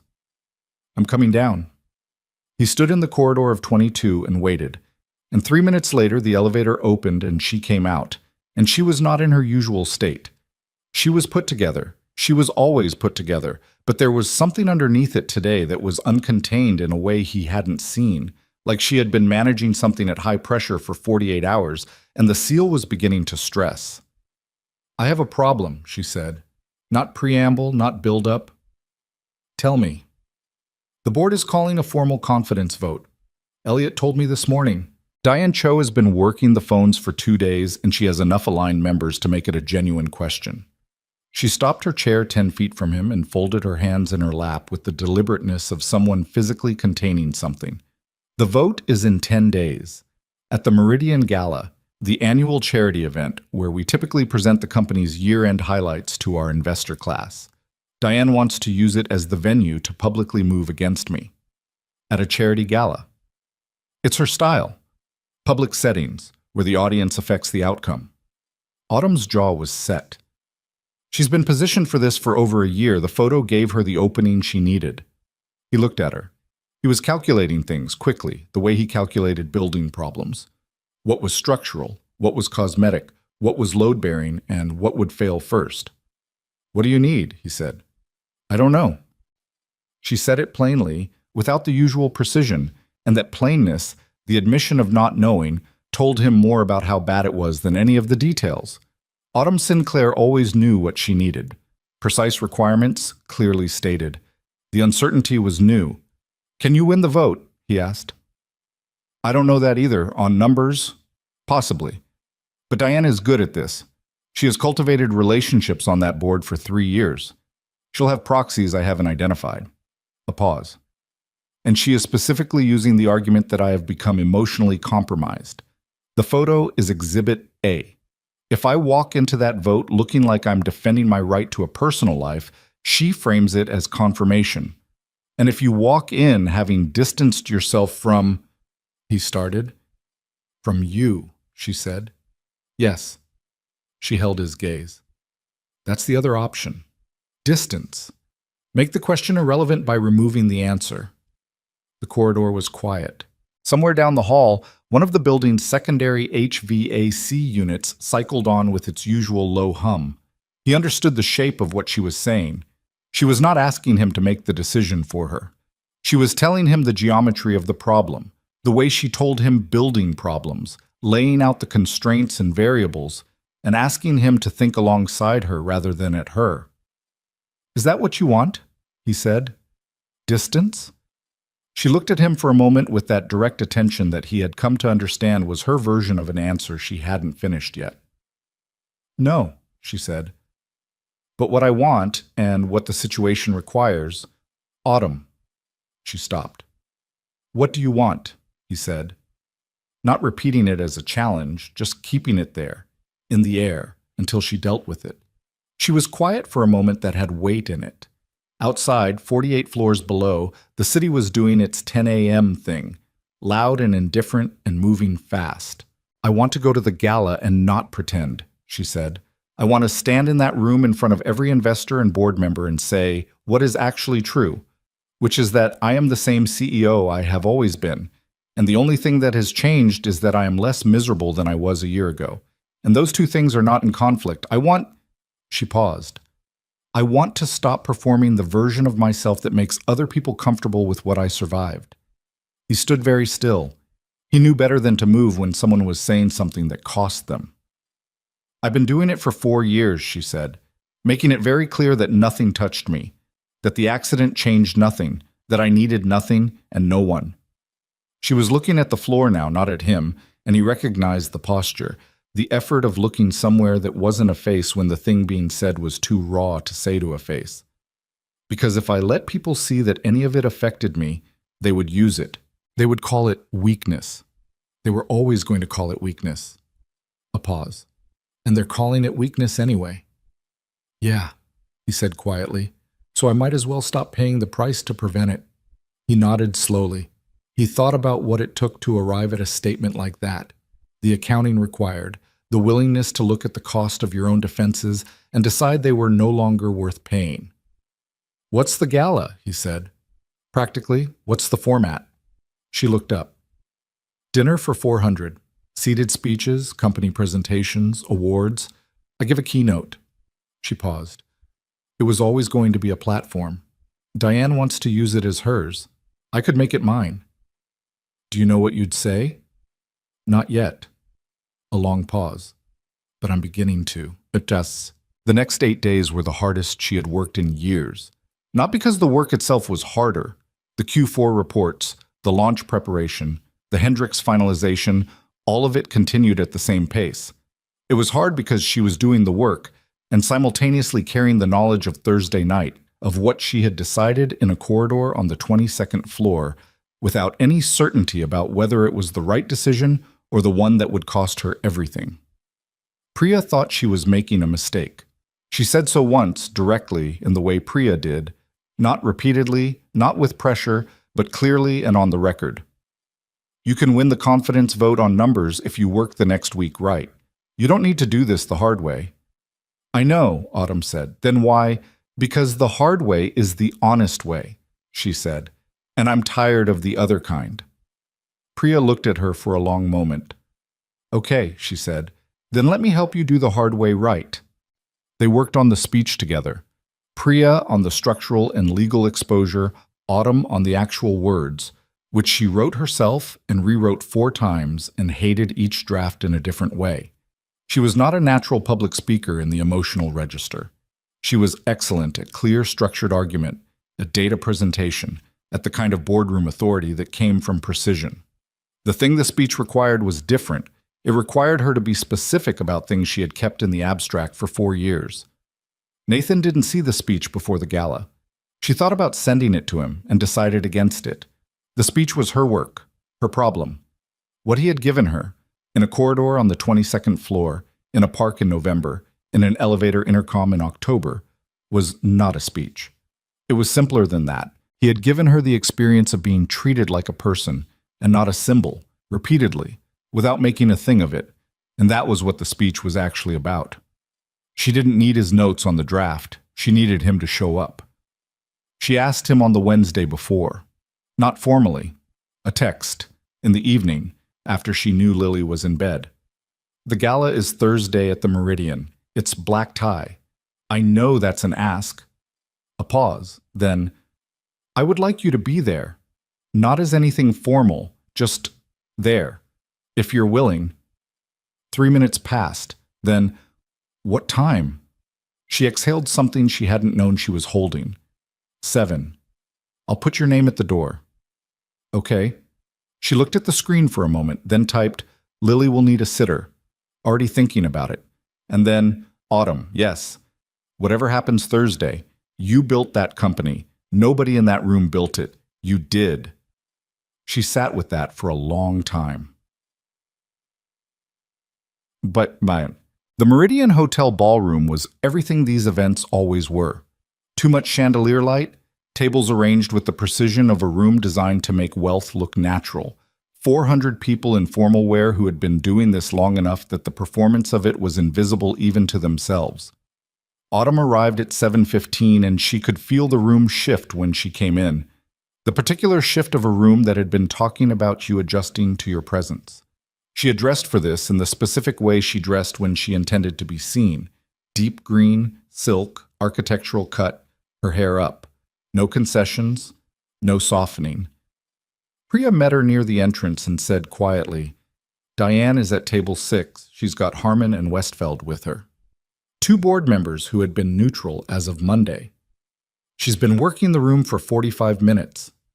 "Let her work," Autumn said. "Your table is at the front. Elliot's already seated." "How does he look?" "Like a man who wants this to end without anyone getting hurt." "Same as always, then." She scanned the room. "Has he arrived?" Priya knew who she meant. "Not yet." Autumn nodded and moved toward her table. "He arrived at 7:32. She knew because she saw Priya look toward the entrance and then look at her. And when she turned, Nathan was at the door. Black tie, slightly imperfect. The kind of formal dress that a man wore well because he filled it with something real, rather than because he'd been wearing it his whole life. He looked around the room with the same steady attention he used on buildings, reading the layout, the load, the points of stress. She caught his eye from across the room. He didn't wave, didn't do anything theatrical. He just acknowledged her with a small nod. Steady, present. And she turned back to her table and felt something in her spine relax that she hadn't known was braced. Dinner happened. Speeches happened. 2 company presentations, an award ceremony, the kind of event architecture that moved 400 people through 3 hours in formal clothing without anyone visibly losing patience. Diane Cho gave a brief remarks segment, framed as a reflection on the company's growth, and buried inside it a pointed remark about leadership needing to remain focused on what brought us here, at a pivotal moment of transition. Smooth, professional. Everyone in the room who understood how these things worked heard the blade inside it. Everyone else heard a compliment. Autumn's keynote was last. She took the microphone at 9:47. The room settled into the particular quiet of an audience preparing for something expected, a polished wrap-up, the numbers, the gratitude, the company forward look. She looked out at 400 faces and took one breath. "I've given this speech before," she said. "I know how it's supposed to go. The numbers, which are excellent. The partnerships. The launch timeline. The thank yous." She paused. "I'm going to give you all of that, but I'm going to say something first that isn't in the prepared remarks, and I'm saying it because I'm done with prepared remarks on the subject." The room was very still. 4 years ago, I was in an accident that changed my body and my life. I came back to this company 41 days later because I had decided that the only acceptable response was to make it irrelevant. The wheelchair, the injury, the fear, all of it. I decided that the only way to hold what I had built was to show everyone in every room that nothing had touched me. She kept her voice even, not performing composure, actually composed. That performance cost a great deal. It cost me a kind of loneliness I was not willing to look at directly, because looking at it directly would have confirmed something I didn't want to confirm, that I had survived something, and surviving it had changed me. She let that settle. "Someone showed me something different this year." Her eyes moved briefly to the back of the room, just briefly. A person who looked at me without the need to see a symbol, or a verdict, or a proof of anything. And in that ordinary, simple thing, I understood what I had been missing, not the company's success, not the growth metrics, not the validation of a board or a market or a press cycle. A pause. Just someone who showed up the same way every time, who asked if I was okay and meant it, whose daughter wrote a 3-sentence letter about a plant and changed something in this building. She heard a small sound from someone at a nearby table. Not laughter, something softer. There are people in this room tonight who believe that my having a personal life is evidence of compromised judgment, I want to speak to that directly because I believe it deserves directness. She felt the room's temperature shift, the alert quality of 400 people understanding that something real was being said. The opposite is true. I am a better leader now than I was a year ago. Not because I am more capable technically, I was always capable, but because I have been reminded what capacity is for. It is not for protecting an empire. It is for building something worth having. She held the room. Sinclair Technologies has grown because this team is exceptional. That does not change. But I'm also allowed to be a person who builds more than a company. Those things are not in conflict, and I will not apologize for either. The silence in the room was the kind that preceded a response, not the kind that meant nothing was happening. She moved smoothly into the prepared remarks. The numbers, the Singapore close, the Q1 launch roadmap, the Hendrix partnership finalization, and she delivered them with the same precision she always had, because the capability had always been real, and the point was that it coexisted with everything else she had just said. When she finished, the applause started at the front tables and moved backward.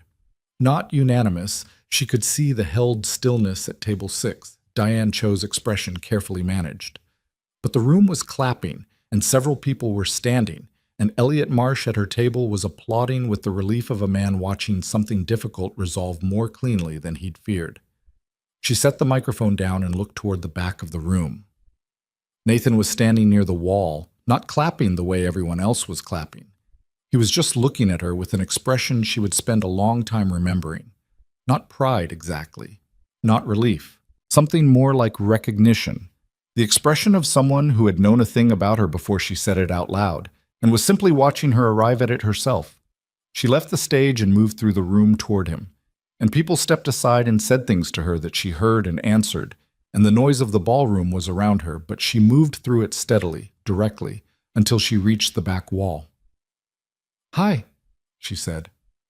"Hi," he said. "I need to tell you something," she said. "Okay." In front of 400 people and whatever board member is still watching, she looked at him directly. "I would like to go on a proper date with you. I would like to do this on a night when neither of us has a crisis to manage, when Lily is with a sitter, and when I have had the chance to wear something that does not have the structural integrity of formal armor." She paused. "Those are my terms." He looked at her for a long moment. The almost smile she had seen in a conference room 2 months ago, the one he usually kept to himself, came all the way out. "That's a very formal proposal," he said. "I do most things formally," she said. "I'm working on it." "Yeah," he said. "I know." He held her gaze. "Saturday, dinner. Somewhere with bad lighting and good food and nowhere important to be." "Yes," she said. "That." The room was still making noise around them, and across it Diane Cho was having a low, urgent conversation with Harmon. And Priya was somewhere in the middle distance watching with an expression of someone filing notes for later. And the chandelier light was too bright, and the music had started, and none of it touched the particular quality of that 2 feet of space between them. "Your speech," Nathan said. "Yes?" The ficus letter made it in. "It earned its place," she said. He laughed, short and real. And she felt it the way she felt the things he did that were real, directly, without the usual buffer. The city was outside, below all these floors and all this glass, doing what it always did. And in the building that housed the empire she had built from grief and fear and sheer refusal to be less than she was, something had changed in the way that real changes happened. Not in a moment, but arriving completely by the time you noticed it. She had stopped pretending she was fine with being alone. That was all. That was everything. The morning after the gala, Autumn's phone started at 6:14 and did not stop. She had expected this. She had, in fact, anticipated the shape of the next 48 hours with reasonable accuracy before she fell asleep the night before. The investor calls, the press cycle, the board fallout, the particular noise that followed any public moment where a powerful person said something true instead of something managed. She had set her alarm for 6 and beaten it by 16 minutes, lying awake in her apartment in the specific stillness of someone who had done an irreversible thing and was now waiting for the world to respond to it. The first 3 calls were expected. Elliot Marsh, Priya, and a journalist from a trade publication who had been in the room and wanted a follow-up comment. She handled all three before 7. Elliot said the speech had been extraordinary and that the confidence vote was, in his assessment, no longer viable. Diane had lost the room before the applause finished. Priya said she'd been up since 5 and that 17 major investors had already sent communications, 14 positive, 3 neutral, none explicitly negative. The journalist got a no comment, politely delivered.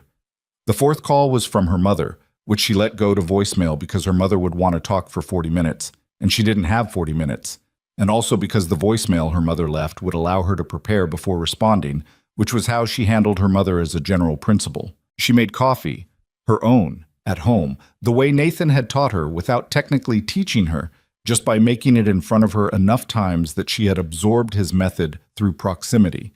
And she sat at her kitchen table with the phone face up and worked through the message queue methodically. By 8:30, the shape of the response was clear. The speech had been covered by 6 outlets by sunrise, ranging from cautious admiration to genuine warmth, and the framing across most of them was some version of the same thing. Sinclair Technologies' CEO delivers unexpectedly personal keynote that shifts conversation from governance questions to leadership values. The financial commentators were more measured, noting that the move was high risk and that the board situation remained unresolved. One prominent investor newsletter had already published a short piece with the headline, "Is Autumn Sinclair's leadership actually stronger for this?" Diane Cho sent a formal email at 9 a.m. addressed to all board members, withdrawing her request for a confidence vote. The language was professional and measured and completely without warmth, and it ended with a sentence about looking forward to continued collaboration that fooled no one. Autumn read it once, forwarded it to Priya with no comment, and went to shower. The fallout was not nothing. She had known it wouldn't be nothing.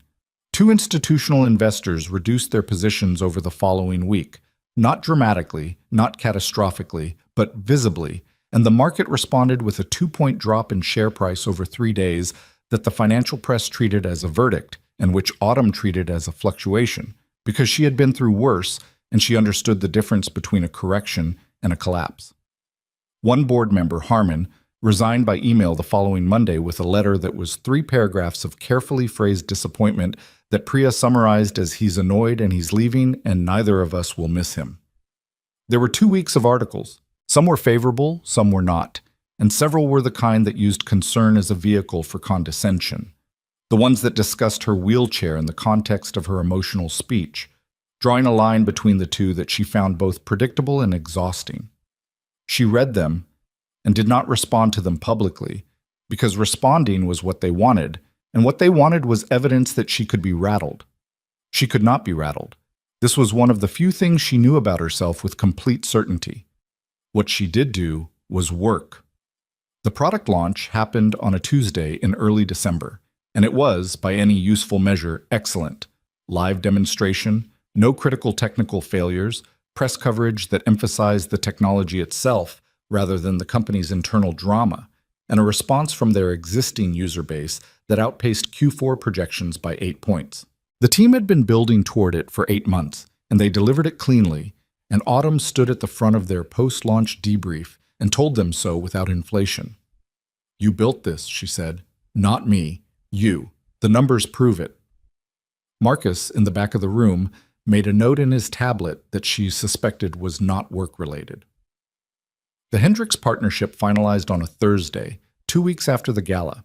She signed the agreement in her office with Elliot Marsh as witness, and when the paperwork was done and Elliot had left with his copy, she sat alone at her desk for a moment with the executed contract in her hands and thought about the 7 months it had taken to get here. The negotiations, the revisions, the Singapore close that had made it possible, the countless hours of work that had nothing to do with parks or maintenance workers or the specific way a person could make a thermos of coffee feel like an act of genuine care. She had built this, all of it, even now. She put the contract in the file and called Marcus in for the afternoon's next item. Saturday came the way it had been coming for 3 weeks, anticipated with the low, persistent hum of something she kept trying not to make a bigger deal than it was, and kept failing. She had told him, bad lighting, good food, nowhere important to be. He had picked a restaurant in the West Village that she had walked past once, years ago, and never entered because she hadn't been in the habit of entering places without a reason. It was the kind of restaurant that had been there for decades, small and determinedly unchanged, with tables close enough together that you heard your neighbors' conversations unless you were focused enough on your own. She checked the accessibility before she went. She had learned to do this without anxiety, as a practical matter, the way you check the weather before choosing a coat. The entrance had a small step. The owner, Nathan said, had mentioned he kept a portable ramp behind the counter for exactly this purpose, which he knew because he had called ahead, which she found out only when she arrived, and saw the ramp already in place before she'd had to ask. She sat with that for a moment before going in. Inside, he was already there. Of course he was. He was the kind of person who arrived early, who factored in contingency time, who was where he said he would be when he said he would be. She had spent 4 years surrounded by people who arrived with 15-second apologies and called it fine. The reliability of him was something she was still learning to receive without cataloging it as data. He stood when she came in, which she didn't need him to do and which she had not expected, and which landed somewhere in her chest with a warmth she did not try to manage. "Hi," he said. "Hi," she said. They looked at each other across the small restaurant with the slightly stunned quality of two people who had been approaching a thing sideways for months and were now facing it directly. It was not smooth. She had not expected smooth. She had stopped expecting smooth as a general strategy and found it was working better. "You look—" He started and stopped. "Don't overthink the sentence," she said. "You look really good," he said, which was plainly meant and plainly delivered. "Thank you," she said. "So do you." And she meant it the same way. They sat across from each other at a table near the back, and the restaurant was exactly what he had promised. Dim light, small menu, the particular noise of a room full of people who had come to eat and talk and not to be seen. Nobody looked at her wheelchair. Nobody looked at them at all, really, because there was nothing particularly notable about two people at a table in a dim restaurant in the West Village on a Saturday night. And she had forgotten, genuinely forgotten, what it felt like to simply be present in a room without being architecture. They ordered. They talked. This was the part that surprised her. How easy it was. How entirely unlike every professional and social interaction she had been performing for 4 years. She had expected some awkwardness, some stiffness, the getting-to-know-you conversation that felt like filling out a form.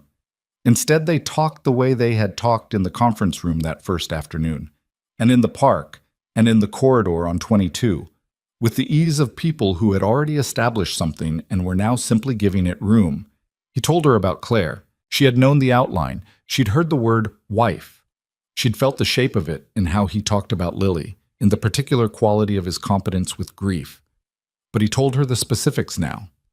They had met in their mid-20s, married young. Lily was 2 when the diagnosis came, and Claire had died 3 months before Lily turned 3.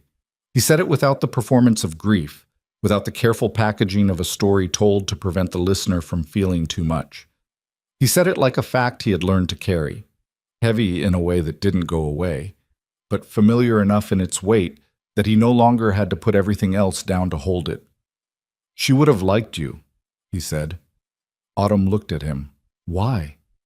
"Because you're interested in things, and you don't pretend to be interested when you're not." He considered this. She had no patience for pretending. "She sounds like someone I would have found exhausting and then trusted completely," Autumn said. He smiled. "That's accurate." She told him about the accident in return, the way she had told very few people, which was directly and without softening. The road, the truck, the ceiling of the hospital room, her mother's face. The 41 days, the firing of the 2 board members, which had felt, she admitted now, less like strength and more like terror wearing the clothing of strength. "You couldn't let anyone think it mattered," he said.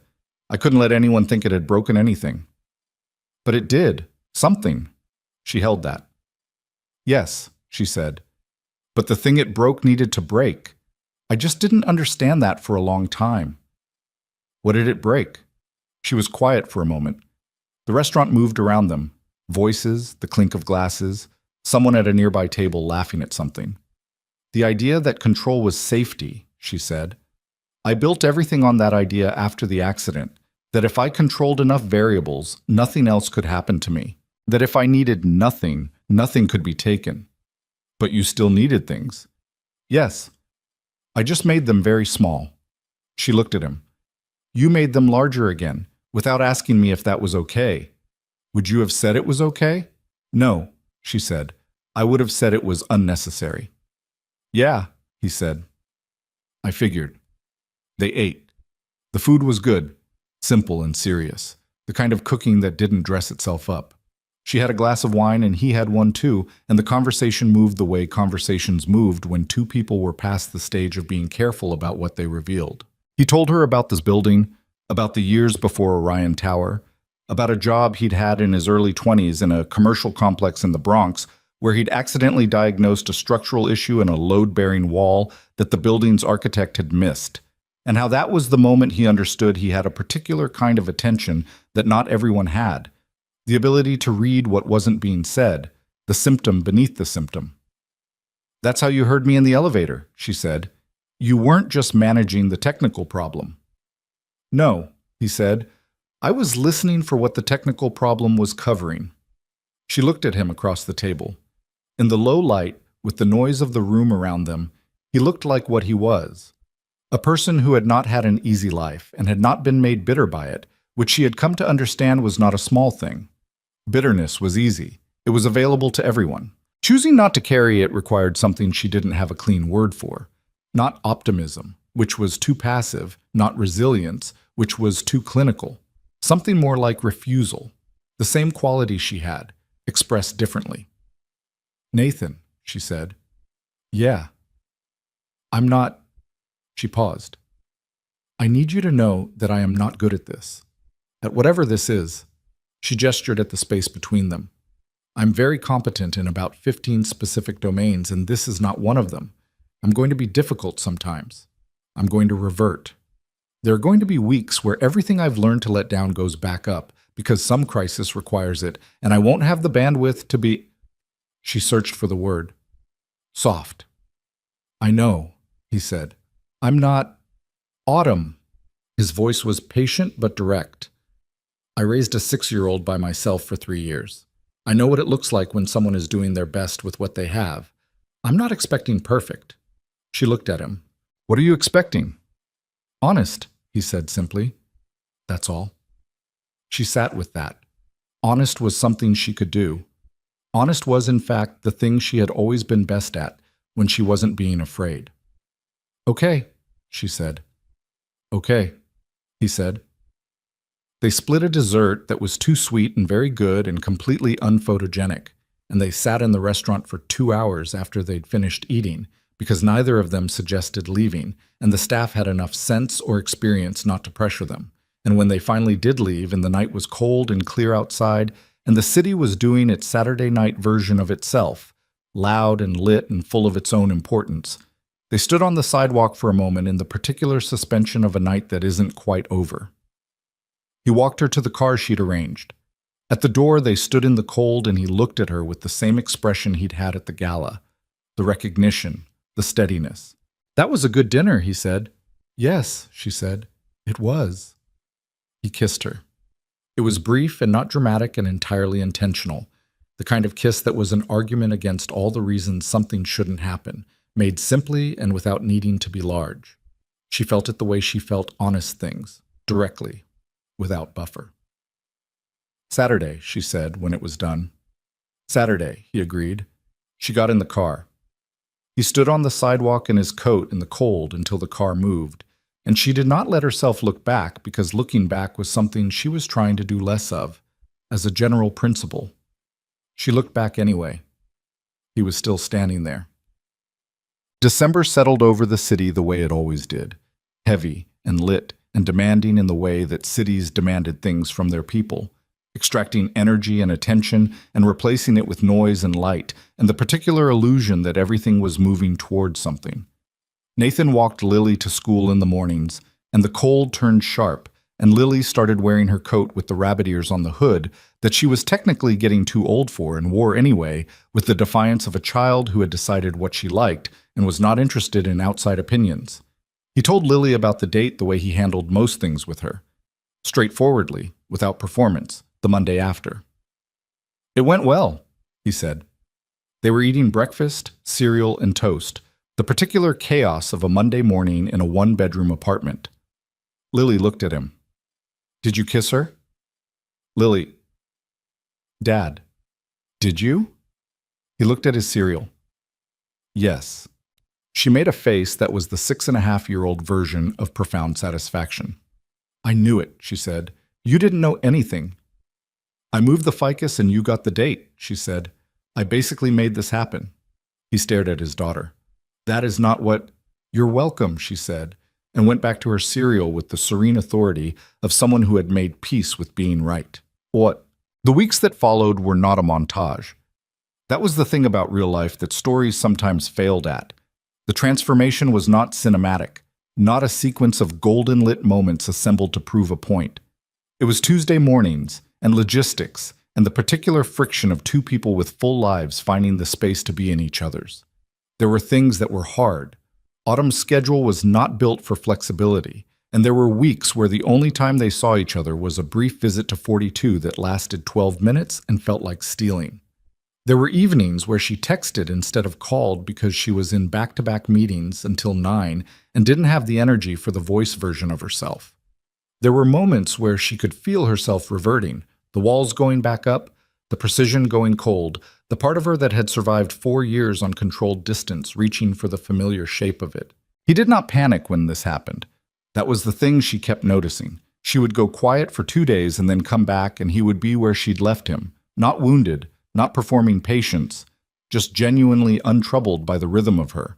It infuriated her slightly, which she recognized as a sign that it was what she needed. She told him this once directly. "You're not scared of the difficult version of me." "Should I be?" "Most people are."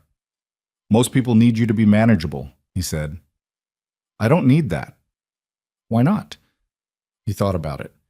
"Because you're the same person either way. The difficult version is just the version that's under pressure. It's still you." A pause.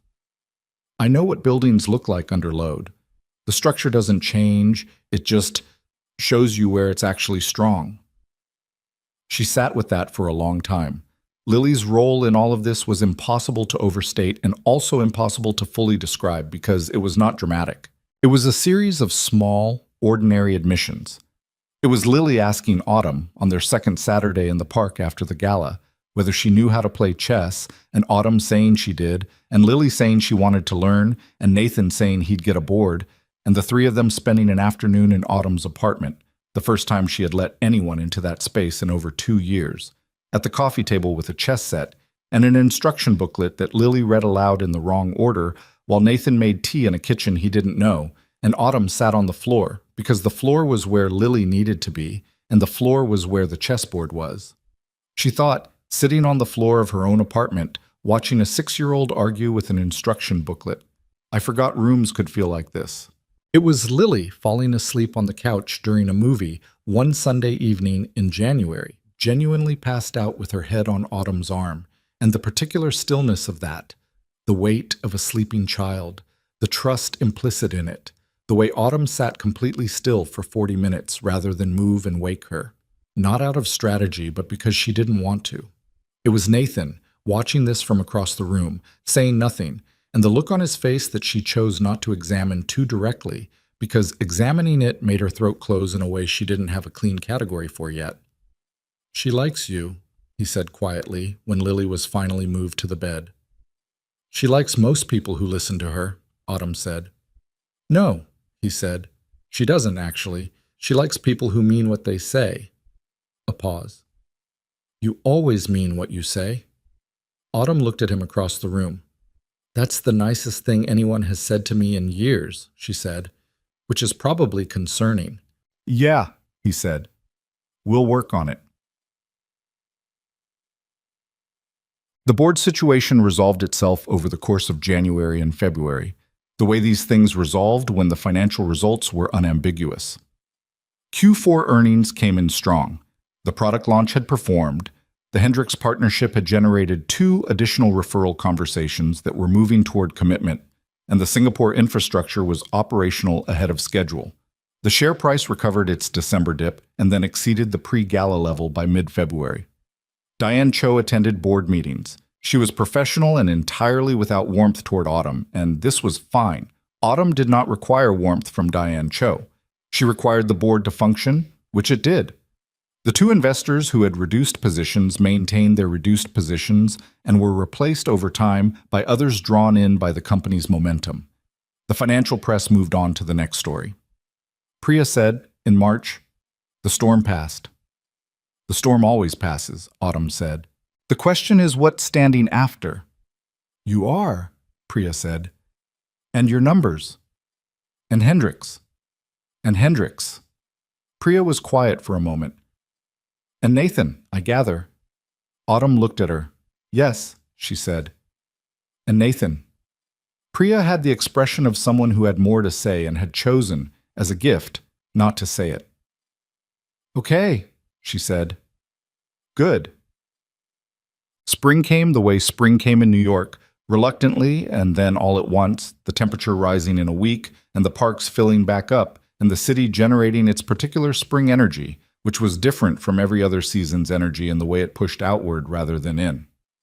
The Saturday Park ritual had become exactly that. A ritual, the kind built from repetition and small traditions. Lily's bird notebook was on its 2nd volume. Autumn had learned, over winter, to identify 7 more species than she'd known before, which was not knowledge she had ever expected to acquire and which she found she genuinely enjoyed. Nathan brought the thermos. This had not been discussed or formalized. It was just how it was. On a Saturday in April, they were in the park at the 72nd entrance, and Lily was 20 feet away explaining something to a pigeon with the intensity of someone who believed communication was possible if you were persistent enough. And Nathan was sitting on the bench with his coffee, and Autumn was beside him in the spring light. "I want to say something," she said. He looked at her. "I've been thinking about it for a few weeks, and I don't have a clean way to say it, so I'm just going to say it approximately." "Okay," he said. Before all of this, she gestured slightly, meaning the park, meaning him, meaning the whole shape of what the last 6 months had been. "I had decided, very firmly, that I didn't need anything I didn't already have. And that was not because I was okay. It was because I was afraid that needing things made them possible to lose." She paused. "And you made that harder, consistently, without being asked to. You just kept being the same person, every time." He waited. "I'm not the same person I was in October," she said. "I know that. You probably know that." A breath. "I'm better.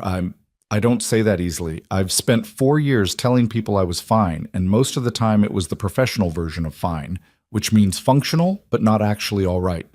She looked at the park, the pigeons, her 6-year-old orator in the middle distance. "I'm actually all right now. Some of the time. More of the time than before." She turned to look at him directly. "I want you to know that's because of you, not entirely, but significantly." He was quiet for a moment. There was a thing in his face that was not the filing expression and not the recognition expression and not the steadiness he usually wore. Something else. Something that had been there for a while and was now simply visible because she was looking at it without flinching. "I want to say something back," he said. "Okay. After Claire died, I got very good at making things small," he said. "I was good at it before, a little, but after, I reduced everything to what was necessary. The job, Lily, the apartment. Because the big things were where the losses were, and I couldn't afford another loss like that." He looked at his hands. "You're the first person I've let back into the big version. I didn't plan it. It happened the way this building happened, because I kept coming back to it, and it kept not being what I expected. And eventually I understood it was actually the right structure." She looked at him for a moment. "That's the most romantic thing you've ever said to me, and it was an architectural metaphor." "I work with buildings," he said. "I know." She put her hand over his on the bench between them. Not a grand gesture, just a hand covering another hand in the April light. It was perfect, she said. He turned his hand over under hers. Yeah, he said. Okay. Lily, 20 feet away, looked over and saw this and made no sound but raised both fists in a brief private celebration that she thought was invisible and which both of them saw and which neither of them mentioned because some things didn't need to be mentioned. There was never going to be a version of this that was simple. Autumn knew that, and she was no longer frightened of it. There were hard weeks. There were weeks where Autumn was inaccessible in the particular way that people who ran things were inaccessible. Not absent emotionally, but unavailable logistically, pulled into crises that ate hours and days, and left her depleted in a way that made softness difficult.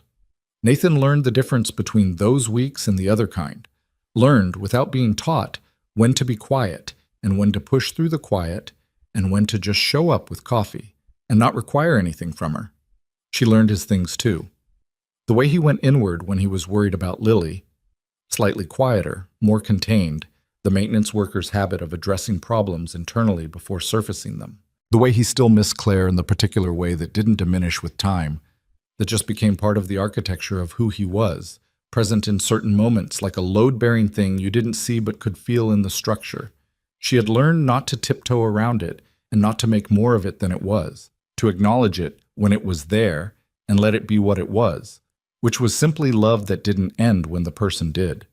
She had learned that from him, actually, from watching how he carried it. Lily turned 7 in May.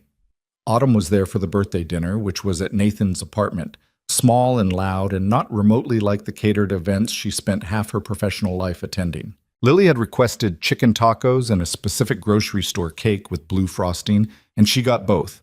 And she sat between Autumn and her father at the small kitchen table and told a very long story about a bird she had identified at school that no one believed her about. And Autumn believed her and looked it up on her phone and confirmed it. And Lily looked at her with the expression she had been looking at her with since the lobby, since the ficus, since the elevator. That expression of someone who has decided firmly that you are worth keeping. After dinner, Nathan was doing dishes and Lily was in her room supposedly getting ready for bed and actually reading with a flashlight in the way she thought was invisible. And Autumn sat at the kitchen table with the remnants of the blue frosting cake and thought about something. She thought about the woman who had arrived in this building in October, the one who moved fast and spoke precisely and had assembled her life into the smallest possible shape, who had decided that needing nothing was the same as being safe. That woman had been competent and formidable and genuinely capable of the things she did, and she had also been, in the most quiet and private sense, running. She was not running anymore. That was the difference. Not that she had become someone else. She was still the woman who arrived first, who pushed the chair forward, who did not soften the numbers when the numbers were bad. All of that was true and would remain true. But underneath it, the running had stopped.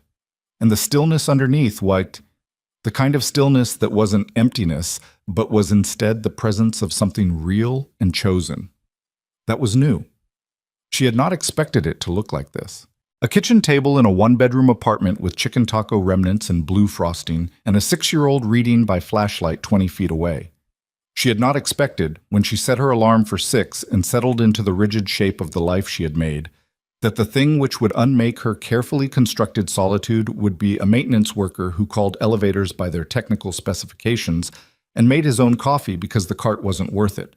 But she had learned something over the last 6 months that she suspected she would spend the rest of her life testing against experience. Strength was not the same thing as invulnerability. She had confused them for a long time. She had thought that needing nothing was proof of strength, that the absence of dependency was the same as capability, that letting people in was a liability rather than a resource. She had managed an empire on this logic, and it had worked, professionally, and it had cost her, personally, in ways she was only now fully tallying. Real strength, the kind that held under actual load, the kind that Nathan had been demonstrating to her since the first morning without naming it, was not about needing nothing. It was about knowing what you needed and choosing it anyway, even when the choosing was risky, even when the market responded poorly, even when the board questioned your judgment and the press ran the photo and the world looked at your life and offered its loud, unsolicited opinions. She had built a company. That was real. She had built it from a hospital room with a ceiling she had stared at while her mother cried, and she had kept building it through 41 days of recovery and 4 years of the particular loneliness of refusing to be anything other than impenetrable. The company was real, and she was proud of it, and she was not going to pretend otherwise. But this was also real. The kitchen table, the blue frosting, the man doing dishes with the same attention he gave to buildings he loved, which was the same attention he gave to her, which was the same attention he would give to this life they were building out of ordinary materials, weekend parks and thermoses of coffee, and a child who wrote letters about plants, and a woman who was learning, slowly and imperfectly, that the walls she had built to survive were not the same as the home she wanted to live in. Nathan came out of the kitchen, drying his hands on a dish towel. He looked at her at the table with the remaining cake and the expression on her face that she wasn't managing. "You okay?" he said. "Yes," she said. And it was, in the full meaning of the word, not the professional version, not the functional version, but the actual one. "I'm okay." He sat down across from her. The apartment was quiet in the way it got quiet when Lily was in bed. Small and specific, and full of the warmth of a space where someone had made a life out of what was available. "She's reading with the flashlight," Autumn said. "I know," he said. "You're not going to address it?"